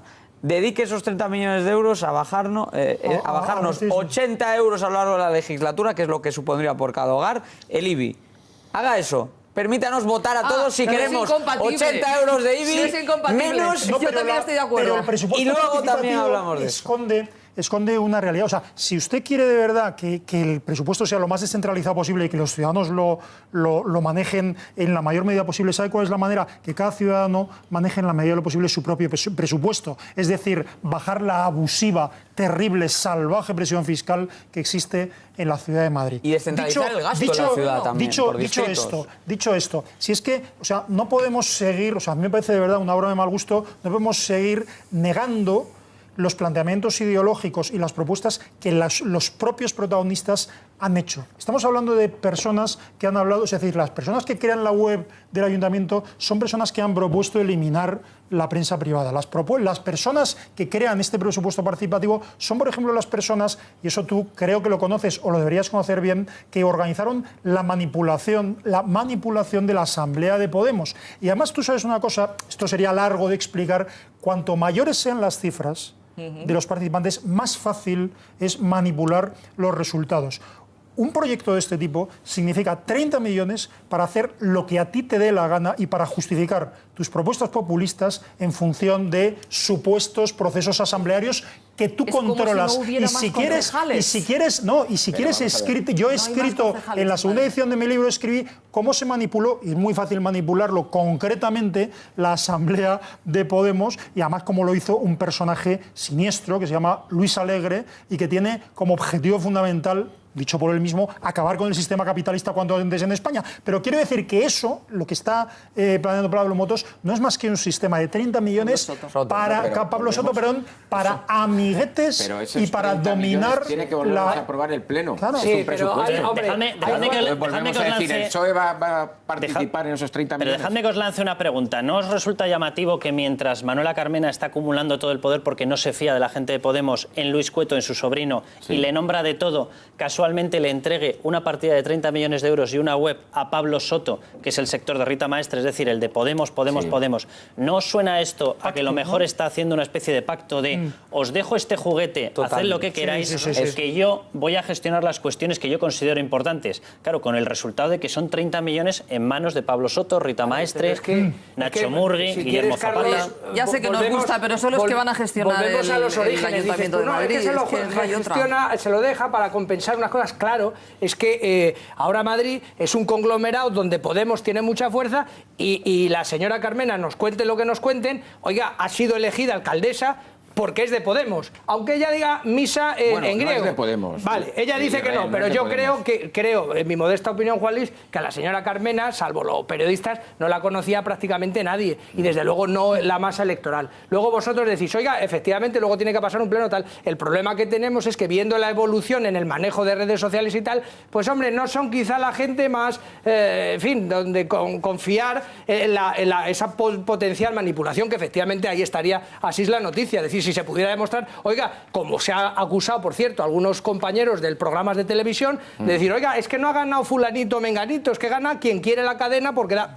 No me meto en más jardines, pero por ahí va la cuestión. Y luego, supongo que la audiencia de don Carlos le agradece a usted que efectivamente nos ilustre de quién es, como dicen en Galicia, quién viene siendo. Pues efectivamente Pablo Soto, fulano, mengano. Pero tampoco nos engañemos, señores. Es decir, cuando algunos, Andrea Levy, dice, es que estos son de la extrema radical y tal... Oiga, vean ustedes los currículum y qué es lo que decían y ahora nos sorprendemos. Decir, claro, pero si es que yo he estado en los movimientos Ocupa, yo he sido el que tiraba piedras a los policías, yo estoy en estas cosas. Entonces, cuando a mí me parece un poco naif que la gente se sorprenda de, no, es que Pablo Soto decía que si el Kalashnikov y tal, dice, claro, pero si es que mi trayectoria vital es esa. Y ahora, por la suerte electoral, pues soy concejal. Y, hombre, entiendo que aparcará usted en el armero el Kalashnikov, pero no deja de olvidar su formación intelectual y sus orientaciones políticas, ¿no? Déjame que le pregunte... el historial de subvenciones de Soto. Soto recibió unas ayudas por 1,5 millones y la página no está operativa. Espero que con esos 30 millones de euros funcione un poquito mejor, porque la última vez ¿Cómo fue esa historia? Bueno, pues vamos a ver. Pablo Soto, que es este señor que cobraba 74.000 euros mientras su empresa tenía pérdidas de casi 400.000 euros, recibe del gobierno de Zapatero unas ayudas por 1,6 millones de euros para desarrollar un buscador y una web que por lo visto era la repera, porque con costarnos 1,6 millones de euros, un buscador en internet, FooFind creo que se llamaba. Bueno, FooFind, ahora usted métanse ahora en FooFind no van a encontrar nada, no hay ni Fufi ni Fafa, o sea, es decir, no hay nada. No, el nombre entonces, lo dice, claro, ni Fu ni Fa, no funciona. Entonces, 1,6 millones de euros en ayudas públicas para FooFind, y FooFind no existe, pues cuidado con cómo maneja el dinero público este señor. Es decir, ya no voy al Kalashnikov y a la guillotina, que también voy a que la última vez que ha manejado dinero público, aunque estaba del otro lado, mira lo que pasó. Pues ahora me da que la cifra es un poquito más alta. 30 millones de euros tiene ese proyecto. Bueno, déjame que entremos ya con Jesús Ángel Rojo, porque él, de hecho, ha dedicado parte de su vida y ha escrito un libro para intentar reivindicar la historia de España, la verdadera historia de España. El libro se llama Cuando éramos invencibles. Se pueden ustedes imaginar, lógicamente, que no va muy bien por la línea ni de RC, ni de Manuela Carmena, ni de Ada Colau. ¿Por qué lo digo? Porque otra de las grandes medidas, que lo hemos estado contando, es precisamente ese intento de cambiar el callejero de Madrid en el caso de Carmena, que vamos a ir viendo, de hecho, algunas de las calles.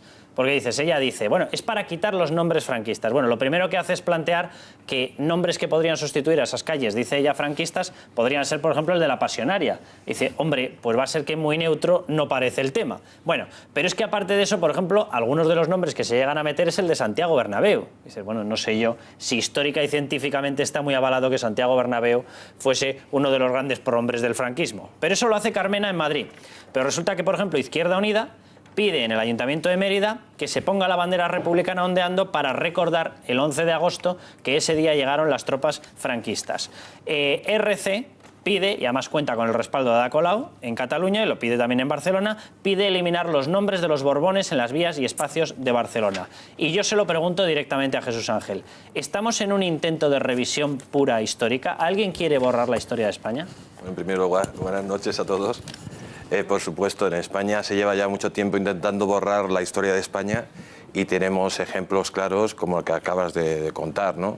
Lo intentan hacer por medio de quitando calles y referencias a calles, pues por ejemplo, como Juan de la Cierva, que quieren quitar aquí en Madrid el inventor de lo que fue el origen del helicóptero, o quieren quitar a la calle, por ejemplo, a Javier Enrique Poncela, ¿no? O pueden quitar las calles a escritores de la generación del 27, o a Ramiro de Maeztu, que por cierto fue asesinado por la checa del Frente Popular en Moncloa.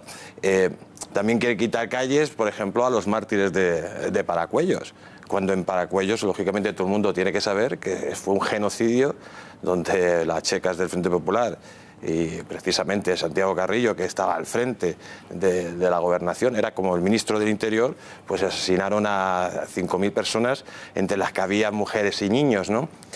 Son multitud de nombres. Estamos hablando también que quieren quitar el nombre, por ejemplo, de Calvo Sotelo, el jefe de la oposición en la República, que fue asesinado por las fuerzas de seguridad de ese Frente Popular, y a la cabeza de esos sicarios estaba el jefe de la escolta de Prieto, que por cierto, Prieto y Caballero tienen unas estatuas bastante hermosas en el Nuevo Ministerios, y nadie dice nada, porque también son parte de la historia de España. Es como, por ejemplo, la estatua de Lenin. La estatua de Lenin, un genocida como fue Lenin, está en Moscú y es un recuerdo de la historia de lo que fue la Unión Soviética. En definitiva, lo que quieren hacer es cambiar la historia, porque nos quieren hacer comer un pastel, y para comer ese pastel hay que ocultar totalmente una parte de la historia, porque si no sería incomible. RC ha dado ya doble vuelta al tornillo y ya directamente pide quitar todos los nombres de los Borbones. ¿Esto qué apoyo histórico tiene? Pues bueno, la verdad que la ultraizquierda y una parte de la izquierda, y sobre todo los nacionalistas de ese país tan lejano, como dice Guardiola, piensan que la transición española es una herencia del franquismo, ¿no? Que se puso al jefe del Estado, fue puesto por Franco, que la transición la realizó pues ministros franquistas, y que no hubo una reparación a las víctimas del franquismo. Porque ellos basan su legitimidad en el Frente Popular del año 36, ese Frente Popular pues que hizo grandes desastres en este país, y ojalá que nunca se vuelva a repetir. Por lo tanto, RC, que formaba parte de ese Frente Popular, pues lógicamente no reconoce como jefe del Estado a nuestro rey, que es rey precisamente porque el conjunto de los españoles le han apoyado al aprobar la Constitución de 1978. Maripao. Bueno, yo sabes que estoy muy enfadada con esto de los Borbones, porque estoy trabajando en mi próxima novela, que es sobre Felipe V, con lo cual me ha sentado fatal. No, es que te prohíben a ti. Me ha sentado fatal. Pueden borrar a tu nombre. Pues que se vayan preparando, porque la novela va a salir. Igual vendes más, ¿eh? No, yo te quería preguntar dos cosas. Primero, si es verdad que también se han planteado quitar el nombre de Dalí, porque no me aclaro. Ellos dicen que no, que en ningún momento lo han planteado. Que como todo el mundo sabe es un catalán universal, o sea, se puede decir un español universal, y sería bastante grave. Pero por otro lado, ¿estás de acuerdo en que los generalísimos, las avenidas de los caudillos, etcétera, sean eliminadas porque así lo indica una ley? Bueno, aparte, la ley de memoria histórica aplicada por el 2007 por Zapatero indica, digamos, jurídicamente, da cobertura legal a lo que estás comentando. Por supuesto que yo creo que nadie en España quiere recordar a ninguna persona que haya cometido asesinatos o haya cometido excesos. Yo creo que eso es lógico, pero una cosa muy diferente es olvidar nuestra historia y machacar la cultura de una época histórica. Pero ¿te parecería bien eliminar las avenidas de los caudillos y generalísimos? De hecho, yo creo que te he respondido claramente. No estoy a favor, lógicamente, de avenidas como la de General Yagüe, ¿no? Perdona, ¿y solo lo de Dalí? ¿Tú sabes si es cierto? ¿Tienes alguna noticia? Hay un documento, el documento de las calles, son 165 calles. Ese documento fue hecho por historiadores de la cuerda de Izquierda Unida y presentado al Ayuntamiento de Madrid en el 2013, precisamente por la Ley de Memoria Histórica de Zapatero, en la cual pues, propondía quitar determinadas calles de personas. Estamos viendo en pantalla, de hecho, algunas de las que se plantean, bueno, dentro de la petición ahora de RC, y las otras sean precisamente las de la Ley de Memoria Histórica, efectivamente. Pues esas calles que supuestamente esas personas decían que tenían relación con el franquismo. Una de las calles y una plaza emblemática en Madrid es la de Plaza de Dalí. Como hemos dicho antes, quieren quitar también Dalí, la de Juan Banús, Santiago Bernabéu, que hizo que creó el equipo más importante de la historia de España y del mundo. Pues también estamos hablando de personas como Manolete, que también quieren quitar, porque también son personas que están en contra de los símbolos nacionales como la fiesta nacional. Manolete porque le dedicaba los toros a Franco, como para no dedicárselos. No, yo estoy de acuerdo contigo en muchas cosas, pero bueno, también revisando la lista hay nombres que deberían desaparecer, no solamente generalísimos, etcétera, sino también hay de esa lista tan extensa que hemos leído de cambios de nombres. Yo creo que hay un tercio que por ahí que no estaría mal. Se puede observar, pero es que son 165 nombres y lo que se trata no es quitar a esos generales, se trata de borrar la huella histórica de científicos, de literatos, de poetas y de personas muy importantes de nuestra historia que tienen que ser recordados. En España tenemos algo que puede gustar o no, a lo mejor es un error de partida, que es que muchas de nuestras calles están dedicadas a políticos, algunos admirables y otros deleznables de ahora y de hace muchos años. Entonces, una cosa es que los prohombres o las personas más importantes de un régimen dictatorial o de otros regímenes deleznables que haya podido haber, una cosa es que esos nombres sean los primordiales en las calles españolas. Y otra cosa es muy distinta, que se esté depurando, no a determinadas personas, se está depurando literalmente la historia, se está intentando eliminar la historia. Una cosa es que una calle principal de Madrid no se llame Avenida del Generalísimo o no se llame General Mola, y otra cosa muy distinta, por ejemplo, es que una calle pequeña que hay en Madrid, que son caídos de la División Azul, entre los que había muchos jóvenes idealistas y otros, por cierto, que fueron por motivos de hambre, otros políticos, etcétera, eso se elimine como si no hubiera habido unos voluntarios españoles allí. Hay dedicadas ahora calles y plazas a las brigadas internacionales, brigadas internacionales que estaban compuestas en un 80-90% por estalinistas, es decir, personas que obedecían al mayor asesino en términos numéricos de la historia. Sin embargo, las brigadas internacionales, oye, mucha gente las aprecia, déjame terminar, mucha gente las aprecia porque lucharon en un determinado bando, en la no hace falta que me levantes la voz porque oigo igual. No, pero hay que eliminar el hecho de que hay personas que lucharon en las brigadas internacionales en España, de que hay españoles que murieron en Moscú por unos ideales o por otros. Hay que eliminar esa historia. Eso es lo que se está haciendo. Además, no eliminar calles que ya se han eliminado y depurado hace muchos años. Pues además, un comité de expertos o un comité de historiadores tendría que decir que sí, hombre, sí, por una razón, así es porque hay una ley. Si no hubiera una ley, estaríamos discutiendo sobre el bien y el mal. Y entonces te diría, pues vale, pues no quieres el comité, no lo quieras. Pero es que hay una ley. Y la ley, nos guste o no nos guste la ley, hay que cumplirla. Hay que eliminar la historia pues ya está. No, pues que entonces que diga un comité de historiadores si la calle de los caídos de la División Azul o la de las brigadas, lo que sea. Pero, ¿sabes? Hay que ver si la ley se cumple o no se cumple. Y no va más allá de que a ti te guste o no te guste. No, si yo no quiero que a mí me guste, si vivo cerca de una calle que se llama Dolores Ibarruri y de un centro cultural que se llama Pablo Iglesias, uno que dijo que había que cometer el atentado personal contra una persona que había sido elegida democráticamente. No quiero que se cambie. Creo que son personajes de la historia de España y me parece que resulta ridículo estar revisando ahora si una persona... No, es que eso es nuestra historia. Entonces, una cosa, repito, es que las calles constituyan un homenaje primordial a los de un bando o a los de un régimen o a los de un no sé qué, y otra cosa es muy distinta, es eliminar de las calles de España toda la referencia a lo que ha sido nuestra historia. Pero es que hay una ley. Israel, pero déjame que remarque un dato que ha dado Jesús Ángel. Esos comités de expertos, es decir, cuando se crea ese proceso legislativo y se aprueba una de estas normas, sobreentiendo que si RC consigue sacarlo adelante, sobreentiendo que tendría que ser, y es muy posible que lo sea, con el respaldo del Partido Socialista allí, con el respaldo de fuerzas como Podemos, como Colau y demás. El cúmulo de expertos que ellos designaron en las anteriores ocasiones era un cúmulo de expertos, nos ha dicho usted, de Izquierda Unida. Sí, de hecho, el informe que presenta, que se va a basar el cambio de calles, está hecho por historiadores afines a Izquierda Unida y lo presentaron en el 2013. Pero, por ejemplo, estamos hablando, yo creo que estamos de acuerdo todos en lo que no queremos es borrar la historia de España. Pues un ejemplo claro fue este concejal de Mija, que todos lo vimos por la tele, que se iba a poner un nombre a una calle, que era la calle del Descubrimiento, y el personaje habló de que el descubrimiento era una alabanza al nacionalismo español y que fue un genocidio, cuando es todo lo contrario, es un ejemplo para todos los países del mundo lo que fue el descubrimiento y el mestizaje en Hispanoamérica. Y vemos también cosas que no solo afectan a las calles, afectan a los símbolos.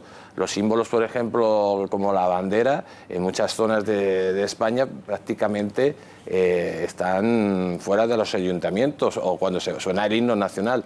Es que es un conjunto de cosas que lleva a un fin, y el fin que quieren llevarnos estas personas es un cambio de régimen total, en el sentido de intentar llevar a la ciudadanía a la incultura para poder, como he dicho antes, vendernos un pastel que es muy difícil de comer. Maripau, a ti que te gusta la historia, efectivamente hay que tratar también de explicarle a la gente tal, porque por ejemplo, un ejemplo que habéis puesto además vosotros, caídos de la División Azul, efectivamente, y estoy resumiendo mucho, pero es básicamente así, te cuento, primero, los voluntarios que fueron por idealistas tal, pertenecían a la Wehrmacht, es decir, al ejército alemán, no estaban en las SS, no eran nazis tal, y si te lees libros, en multitud de ocasiones hay escritos denunciando estos voluntarios españoles el maltrato que efectivamente daban los SS y otros cuerpos de lo que no era el ejército militar alemán, que por cierto sabes también, y eso está demostrado históricamente, que había muchísima gente en contra, y de hecho Hitler sufrió varios atentados de estos oficiales prusianos y gente que estaba en su contra,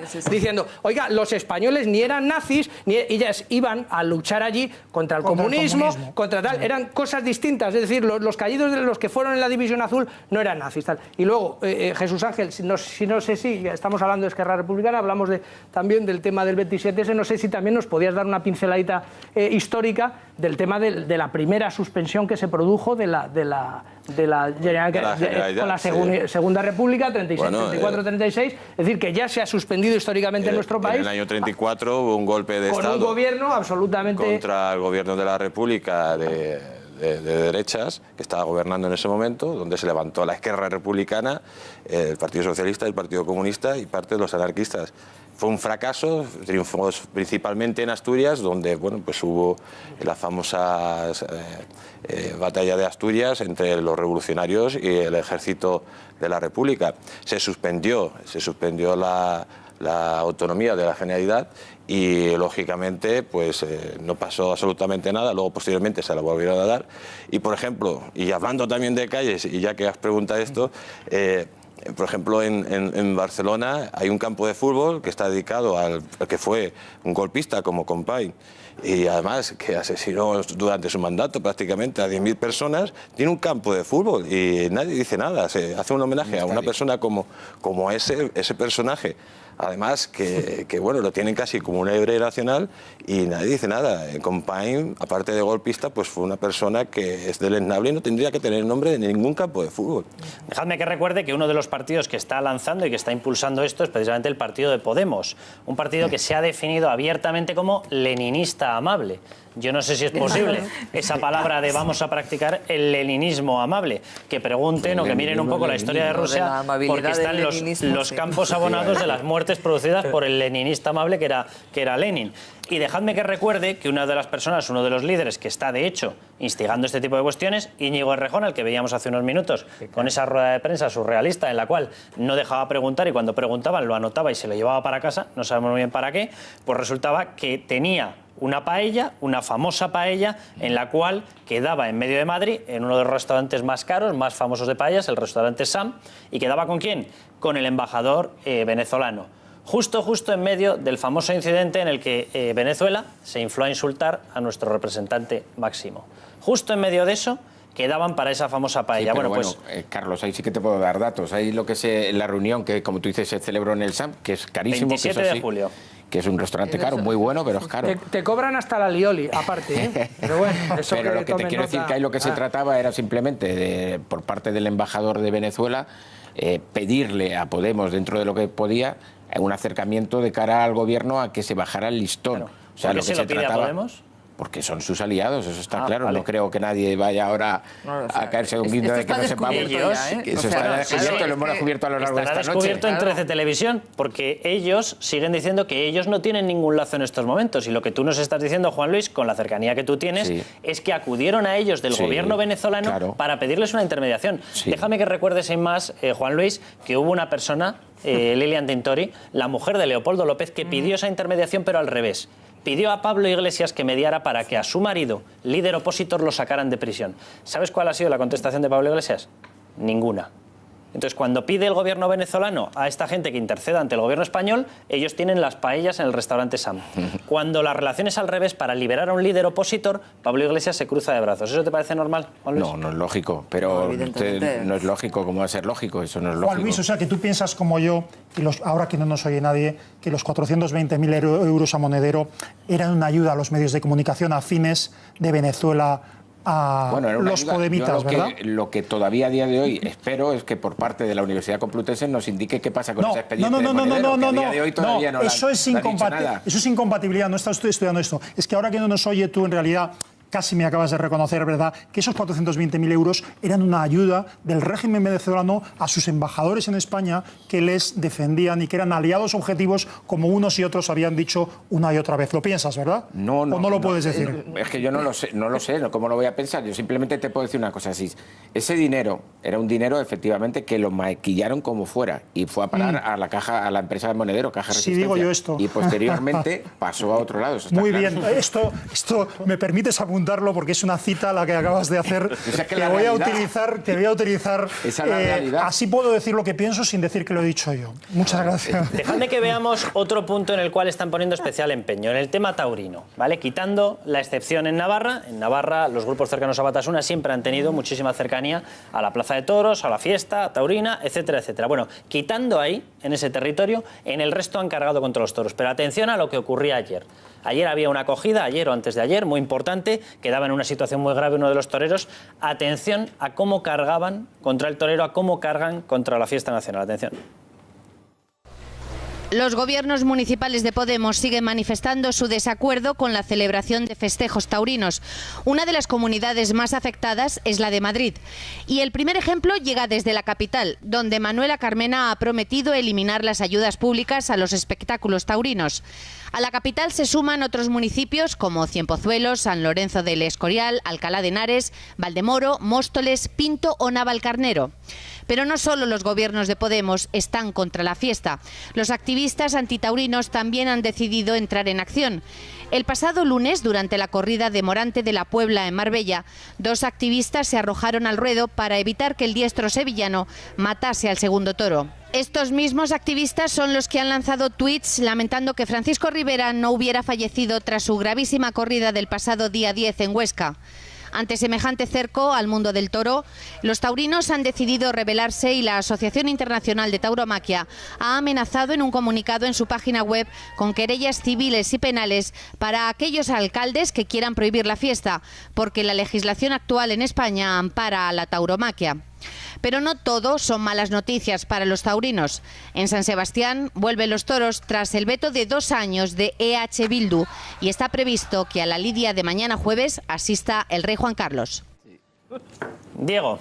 Bueno, desamparo en el que nos tiene el Tribunal Constitucional, porque muchas de estas medidas no se darían si de una santa vez saliese esa sentencia que ya está redactada, está en un cajón y no se atreven a publicar. Y este manoseo de la justicia lo que tienes a todo un sector en vilo, porque, bueno, ahí está, 5 años ya de la Monumental cerrada, está preciosa, por cierto, ayer publicó una foto Toño Matilla, está perfectamente conservada, lista para dar toros, y como está ahora mismo el Constitucional calladito, pues seguimos en esta situación de indefensión. Mentira de las gordas la de decir que hay subvenciones por parte del Ayuntamiento a los toros en Madrid.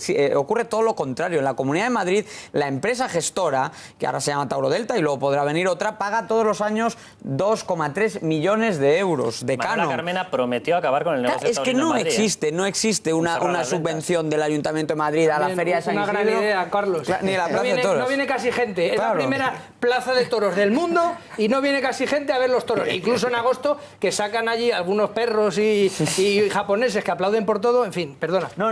Pues por dar la cifra, 1 millón de espectadores a lo largo del año que pagan religiosamente su entrada y efectivamente una merma que solamente en San Isidro sería de más de 50 millones de euros. Pero luego está también esta cuestión de los ataques contra Paquirri, al que le mandamos un saludo después de la jornada, y continuos mensajes de incitación al odio. Yo desde aquí le pido al Ministerio del Interior que nos brinde el mismo tratamiento que le ha ofrecido, por ejemplo, la comunidad judía, que ha recibido todo tipo de ataques en las redes sociales. se ha reunido con Fernández Díaz y por parte del Ministerio de Interior existe un compromiso de actuar contra los mensajes de incitación al odio, que además viene recogido en la legislación y las leyes españolas. Lo mismo pedimos los taurinos, no pedimos nada más que se cumplan las leyes, como antes pedía también Maripau para otro tema. Y por último, vamos a ver, los protocolos policiales son los que son. Desde este año hay un protocolo para alejar las manifestaciones y las protestas antitaurinas de las plazas. ¿Y por qué se ha hecho esto? Pues porque en vez de hacer una manifestación pacífica, el movimiento antitaurino se ha ido radicalizando y este año hemos visto cómo se le han incluso lanzado una piedra a una señora que asistía a los toros en la Plaza de Toros de Valencia. Entonces, por lo tanto, lo que hay que hacer aquí es también cumplir esa instrucción general de obligado cumplimiento que dictó la policía. Y en cualquier caso, no todo son malas noticias. El año pasado aumentó la asistencia a los toros un 6%. Este año, en lo que va de temporada, y aún falta lo mejor, ha subido un 4% la asistencia media a las plazas. Y mañana vuelve los toros a San Sebastián y allí voy a estar yo. Bueno, pues dejadme que vayamos con otro tercio, nunca mejor dicho. Vamos con una de enchufes, porque si contábamos a lo largo de todos estos días, hemos estado contando el tema del Kitchi, el tema de otros sitios donde ha habido enchufes, el tema de la pareja de Ada Colau, de la pareja del primer teniente de alcalde de Ada Colau, de Luis Cueto, sobrino de Manuela Carmena, pues hoy tocaba una mezcla entre imputación en Andalucía y enchufes. ¿Por qué lo digo? Bueno, pues porque van a ver enseguida los gráficos, las imágenes de esas personas, 4 imputados que tiene Susana Díaz al frente de la Junta de Andalucía en altos cargos. Bueno, Ciudadanos ha hecho un pacto con ellos, supuestamente estaba en un pacto precisamente para eliminar la corrupción. Resulta que tiene estas 4 personas que van a ver que tienen una quinta carta, porque resulta que ya hay una quinta. Les habíamos informado ayer de 4 personas, 4 altos cargos imputados. Bueno, pues el último, atención, porque la consejera de Agricultura ha ratificado en el cargo a su primo, que su primo además está imputado. La consejera de Agricultura, Pesca y Desarrollo, María del Carmen Ortiz Rivas, ha ratificado en el cargo al delegado provincial de Almería, José Manuel Ortiz Bono, a pesar de que está imputado por posibles irregularidades en el cambio de calificación de suelos en tabernas a instancias de una empresa. Es decir, en estos momentos, en esta mezcla de enchufe y de, no sé cómo llamarlo, poco menos que forma de acoger a los imputados, la señora Susana Díaz ya tiene a 5 altos cargos. Y quien nos está escuchando es Luis Salvador. Muy buenas noches, don Luis, de Ciudadanos. Hola, buenas noches. Un saludo a la mesa y a ti, por supuesto. Luis, que te preguntábamos ya el otro día, pero claro, el otro día eran 4. Nos decías que bueno, que no pasaba nada, ahora ya son 5 y encima resulta que había que poner el listón. Claro, resulta que no sabemos si el listón estaba en 4 o estaba en 5, o si estaba en 5 y además siendo el primo de la consejera. Hombre, yo creo que el listón no tenía que ver con el número, tenía que ver con la calidad de la imputación, ¿no? Y sí es cierto que, o sea, por una parte, Ciudadanos ha pedido responsabilidades a la Junta de Andalucía tras conocer este quinto caso de cada uno de los 5 casos que en este momento están dentro de las imputaciones, y sobre todo estamos analizando pormenorizadamente cada uno de ellos y, como ha dicho Juan Marinoy, no nos temblará el pulso de exigir que se aplique el pacto que hemos firmado y a partir de ahí pues que la Junta de Andalucía asuma su responsabilidad y la presidenta también. Pero quiero dejar claro una cosa, cada vez que hablamos de imputados del Partido Socialista o del Partido Popular, los imputados son o del Partido Socialista o del Partido Popular, no de Ciudadanos, porque nosotros sí es verdad que los acuerdos que hemos cerrado con ellos, una, que no es la única de las condiciones más importantes que hemos puesto, es limpiarlas de corrupción las instituciones y hacer que quienes se tengan que defender frente a la justicia lo hagan, dejando sus puestos públicos si son imputados por casos de corrupción política. Pero, don Luis, digo yo que a lo mejor está usted conmigo en que cuando hablábamos de esto y hablábamos de que eran 2, resultaba llamativo, que eran 3, un poquito más, 4, clamaba al cielo, 5, siendo el primo de la consejera, me parece bastante difícil de disimular la situación en la cual les están dejando a ustedes como soporte de este gobierno. Déjeme que añada que todo esto es sin contar con que el PSOE también ha colocado al hijo del número 2 de Susana Díaz en uno de los puestos clave en la Diputación de Cádiz. Pero fíjense, un ligero matiz del 4 al 5, ¿no? En el caso de la quinta imputación ya estamos hablando de una recalificación de terrenos, de una permuta, estamos hablando de una serie de cuestiones que no tienen nada que ver con los casos que estábamos hablando sobre temas medioambientales anteriormente. Por eso digo que viendo Ciudadanos, además, que están existiendo un número de imputados que sí es verdad que es importante, pues repito, los está analizando pormenorizadamente y ya ha pedido explicaciones y por tanto estamos a la espera de respuesta a la Junta de Andalucía sobre los distintos casos y como ha dicho Juan Marinoy en rueda de prensa, Ciudadanos no le temblará hacer cumplir el pacto al que se ha llegado independientemente de que seguimos manteniendo que el listón está puesto en los casos de corrupción política, y eso es lo que hay que analizar en lo que venga por delante. O sea, si no, estaríamos que ante cualquier imputación estaría exponiendo cualquier gobierno regional esperando a la gente que presentara una moción de censura inmediatamente, lo cual no tendría ningún sentido. Pero que no nos va a temblar el pulso cuando haya corrupción política exigir la dimisión de la persona correspondiente. Don Luis, más bien sería ante cualquier quíntuple imputación. Pero déjeme de todas formas que le haga la pregunta desde otro punto de vista. Si quien manda allí en estos momentos es Juan Marín, ¿vale? Y Juan Marín estuvo con un pacto con el Partido Socialista en Sanlúcar de Barrameda en la etapa en la cual se destaparon los ERE y los fondos de formación, ¿nos tenemos que creer que a Juan Marín no le va a temblar la mano para romper el acuerdo con el PSOE? Hombre, en primer lugar hay que tener en cuenta una cosa. O sea, Juan Marín en este momento es el referente de Ciudadanos en Andalucía, porque es la persona que está en este momento de cabeza visible en el Parlamento andaluz, y no tiene nada que ver que anteriormente el partido, que era de Ciudadanos por Sanlúcar, que él estaba representando como presidente, antes de entrar en Ciudadanos, en este momento representa a Ciudadanos. Y el acuerdo que tuviera con el Partido Socialista era un acuerdo de tipo municipal y donde ese partido no había firmado ningún convenio anticorrupción con el Partido Socialista. Por tanto, no tiene absolutamente nada que ver. Ahora sí le garantizo que Juan Marín es una de las personas importantes en Ciudadanos y es una de las personas que va a tomar el mismo tipo de decisiones pues que Ignacio Aguado pueda tomar en la Comunidad de Madrid o cualquier otro militante o cargo público de Ciudadanos. O sea, Juan Marín es una persona más importante y va a aplicar lo que el partido está exigiendo, como yo creo también que está demostrando, y lo hizo con la presión sobre Chávez y Griñán en Andalucía. No tiene nada que ver que él tuviera antes un pacto con el Partido Socialista como si lo hubiera tenido con el Partido Popular. Eso es una cuestión municipal que no tiene que ver con el caso. Señor Salvador, si me permite, a mí me parece que es muy fácil y muy cómodo decir, bueno, es que al final estos imputados no son de Ciudadanos, ya, pero es que son imputados, son 5 ya, y son del gobierno que ustedes han apoyado, siendo muy exigentes con el tema de las imputaciones. Entonces no vale que empecemos radicalmente, no queremos imputados, ahora resulta que, si no son de corrupción puede valer. Hay 5 imputados y ustedes han hecho de eso bandera. Pero no quieren imputados en un gobierno al que usted esté apoyando, ustedes estén apoyando.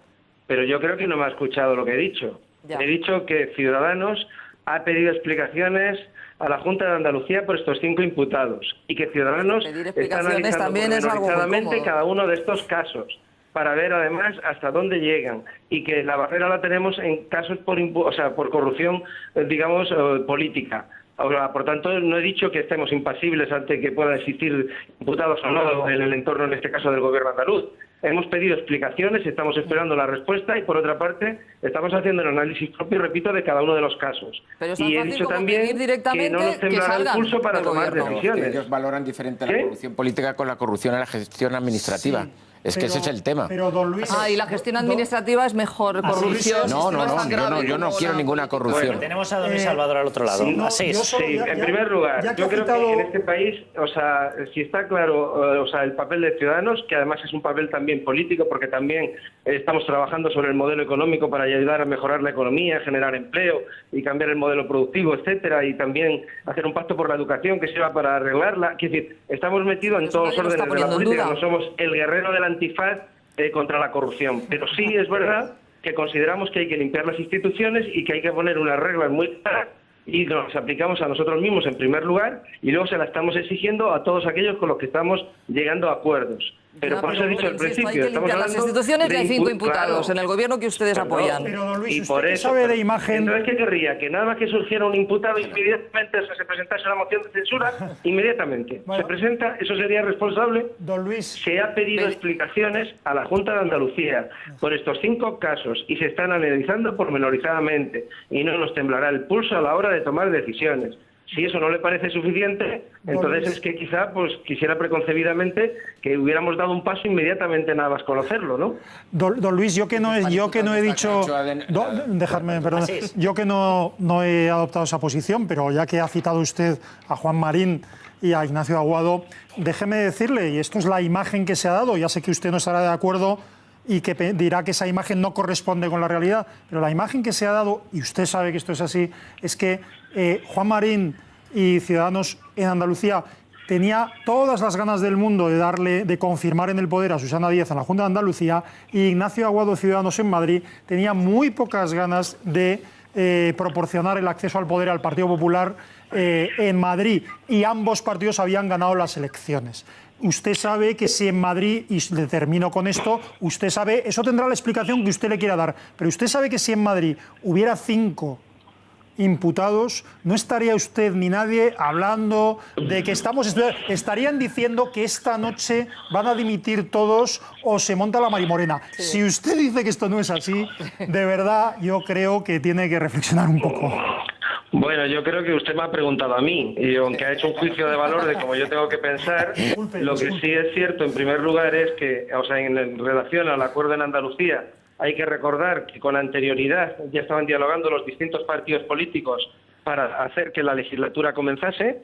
El primero que se ofreció al Partido Socialista en Andalucía fue el Partido Popular, que le dijo que si apoyaban la lista más votada en el resto de España, automáticamente apoyarían al Partido Socialista para que la legislatura comenzase. Y en el momento en el que el PSOE le dijo que no al PP en esa condición, entonces el PP es cuando a partir de ahí ya no apoyó.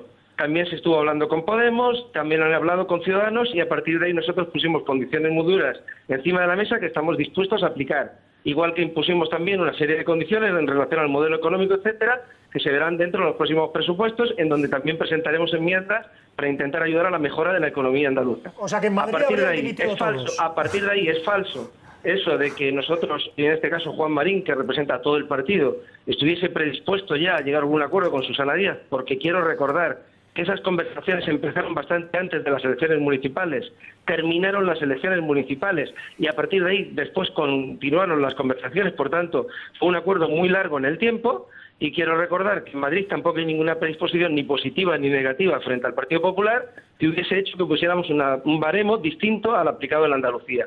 Nosotros ponemos los mismos requisitos en Madrid, en Cataluña, en Andalucía o en el resto de España. Y no tenemos en cuenta cuál es el partido que tenemos enfrente, porque nosotros lo que representamos son los ideales y los valores que en este momento encarnan Ciudadanos. Y a partir de ahí, intentar ser un partido positivo para la sociedad española, para intentar conseguir que se desarrollen políticas públicas adecuadas para el bienestar de los españoles y al mismo tiempo, si de camino conseguimos rescatar la política en el sentido de la limpieza y de conseguir que los imputados la abandonen y de empezar a desterrar la corrupción de las instituciones y apostar por la transparencia, pues nos sentiremos doblemente satisfechos. Bueno, don Luis, pues muchísimas gracias por habernos atendido y espero no tener que llamarle mañana por el sexto. Bueno, no pasaría nada. Seguiríamos ampliando el número de personas sobre las que solicitar información y análisis y tomar decisiones si corresponde. Muchas gracias, como siempre. Un abrazo, don Luis. Muchísimas gracias. Salvador de Ciudadanos ha conseguido que así Timmermans y yo nos pongamos de acuerdo en algo. Eso es un Déjame que recuerde, hay que recuerde, por favor, otro sitio en el cual lo comentábamos al inicio del programa. Esto de los enchufes también va viento en popa. Esa era en Baleares y directamente también con mando del Partido Socialista. Resulta que la consejera de Salud tiene nombrado como director general a su marido, meten a un chico de 20 años que ha tenido que dimitir ante el escándalo porque directamente había terminado su formación con 13 años, lo han tenido que sacar corriendo, pero es que también tienen a otro, a Pau Tomàs, que es el hijo del vicepresidente del Parlamento Balear, también lo tienen contratado como asesor.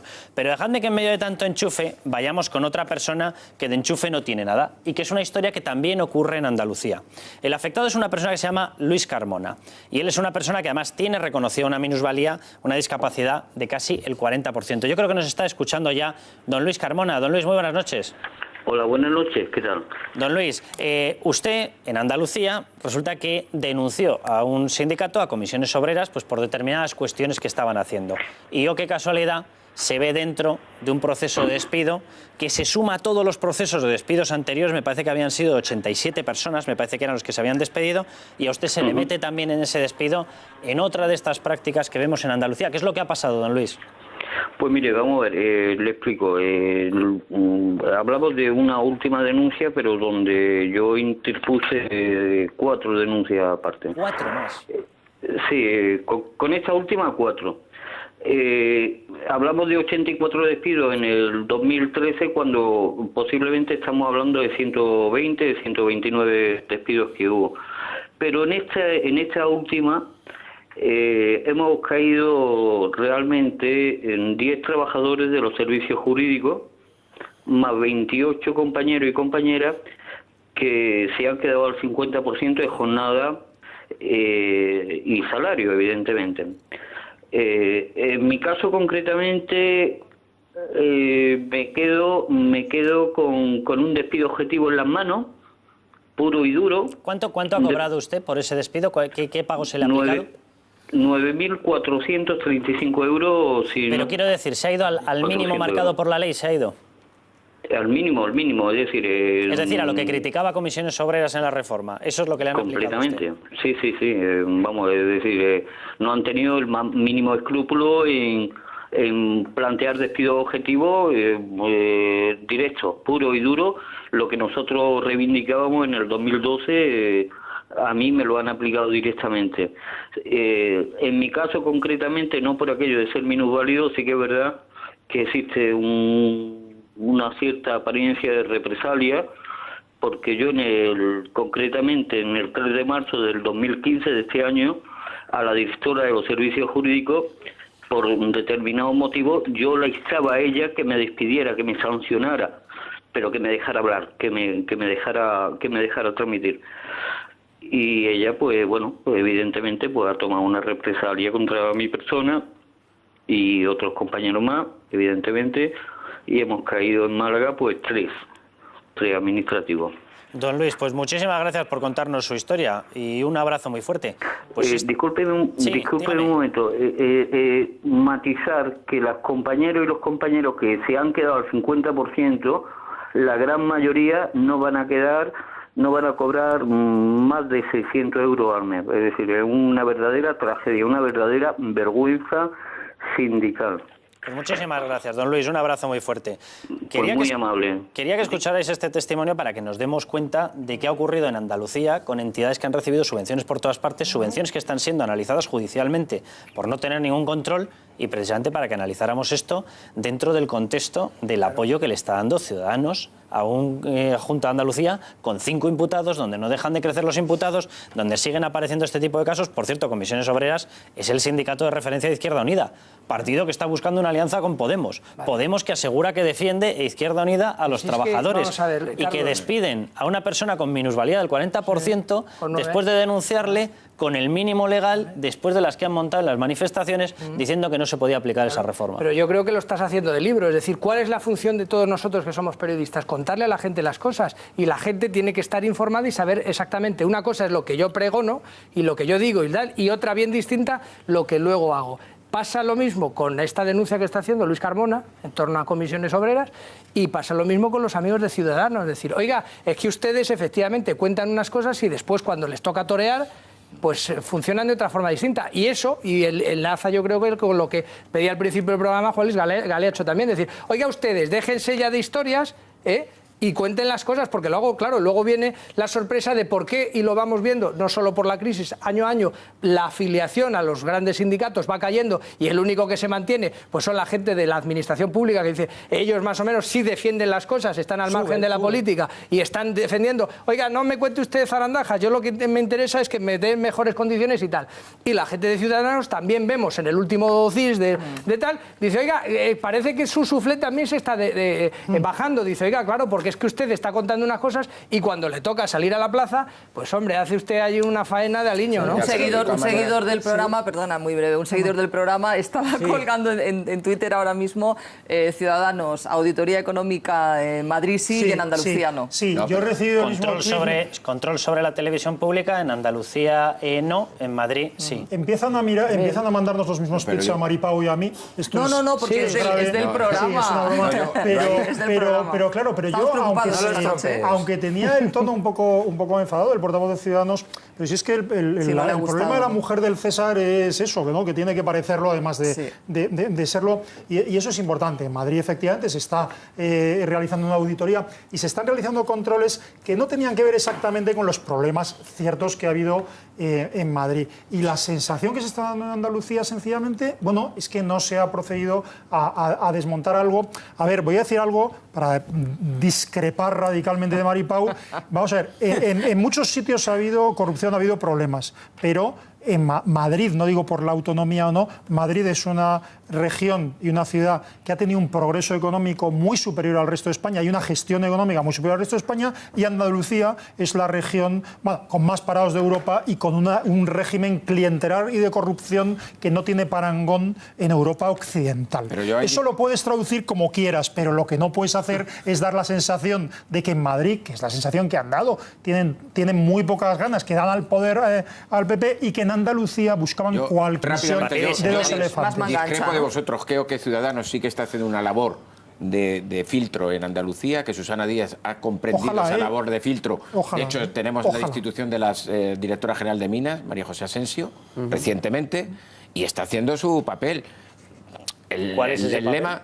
Pues, hombre, ¿ha sido por Ciudadanos que la ha destituido? Yo creo que sí, por la presión que está haciendo. Yo creo que Ciudadanos es el que se está atribuyendo la autoría, la responsabilidad. Yo espero que eso, o sea, quiero decir que me gustaría contribuir a que eso fuera así. Yo no estoy atacando a Ciudadanos. El listón, si estamos hablando en el Déjame listón. decir algo más polémico incluso lo que en el quinto o en el sexto imputado. Déjame hasta vamos a ver, muy rápido. La figura del imputado la hemos sacado de madre en este país. Y estamos hablando del imputado como si fuese el condenado. El populismo al que han jugado grupos nuevos y grupos ya establecidos en la política española, y en el que hemos caído, y me incluyo si hace falta, los periodistas y todos los ciudadanos comprando que el imputado es el corrupto, es lo que ha generado estos debates que se salen de madre, meten a todos en el mismo saco y están muy por encima de donde tenía que estar la discusión, porque está faltando prudencia, está faltando presunción de inocencia y hemos perdido toda lógica jurídica. Nos hemos quedado literalmente sin tiempo.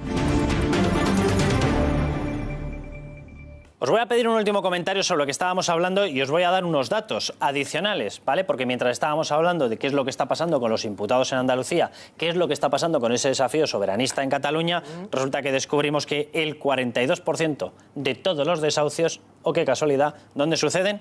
Entre Cataluña y Andalucía. Es decir, prácticamente 1 de cada 2 desahucios suceden. Uno entre quienes están con el reto, el desafío separatista. El otro, en esa comunidad autónoma, la Junta de Andalucía, que según ellos han hecho bandera de 2 cosas. De la asistencia social, y tienen el 42% de los desahucios. Y han hecho bandera, según ellos, de la lucha contra la corrupción. Y tienen 5 imputados en altos cargos. Uno de ellos, repito, el primo, recién confirmado, primo de la consejera de Agricultura. Primo segundo. En Madrid la tasa es la mitad, que entronca exactamente con lo que decía. Porque los desahucios no son consecuencia de la maldad de no sé quién, son consecuencia de no promover que la gente tenga empleo, tenga posibilidades. Si le pones más impuestos, habrá más desahucios. Si te dedicas a aventuras soberanistas y a gastar el dinero en embajadas, habrá más desahucios porque le sacarás el dinero a la gente. Y luego, otra cosa es hacer política social real, que es que la gente que tenga problemas, por ejemplo, que no tenga hogar, se le proporcione medios, etcétera. Pero los desahucios es consecuencia, el exceso de desahucios es consecuencia precisamente de las administraciones públicas que están machacando al ciudadano con regulaciones y con impuestos. ¿Eso es así? Vale, así, te lo compro todo. Pues, es que incluso, de nada, amigo, pero es que incluso vemos, es decir, plantean ustedes el desfile este de los... Y empiezan pues eso, con esas diferenciaciones de no, los bomberos aquí, los no sé qué, tal, los sordos, los tal. Dice, pero bueno, oiga usted, aunque yo fuera quien fuera independentista, es que es una cosa de locos. ¿Cómo me voy a poner yo una manifestación en función de donde sea, que se supone que es para defender mis intereses, que me pongan aquí, allá o tal? Es que eso no tiene un pase siendo muy independentista. Los desahuciados. Los desahuciados también. Catalanes por el mundo, ahí tienes una. Catalanas por el mundo. Hoy el compañero Israel, catalana por el mundo. Los yanquis a eso le llaman tokenismo. Por token le llaman a los trofeos, ¿no? Que te toca cuando juegas al billar o algo así. Entonces, cuando los políticos empiezan a juntar trofeos y dicen, venga, que mira cómo me votan y intentan manipular la idea de que todos los colectivos están contigo. Recuerdo pues ese tokenismo es lo que hacen los catalanes. Recuerdo la cita de Pablo Iglesias, que era brillantísima. Decía a Ada Colau, lo importante de Ada Colau, cuando evita un desahucio, no es lo que le importa, no es que evite el desahucio, sino que cuestiona y elimina el derecho de propiedad privada. Este sí es un tío listo. Bueno, se nos ha acabado el tiempo. Lo vamos a dejar aquí. Les vamos a dejar a todos ustedes con una película, La decisión de Sophie. Se la recomiendo. Y atención, les leo el resultado de la pregunta. ¿Con quién va a crecer más? ¿Con quién crecerá más la economía española? Han contestado ustedes que con el Partido Popular el 61,8%. Con el Partido Socialista prácticamente el 40%. Les dejamos aquí. Mañana más, ya saben, hasta entonces, a levantar España.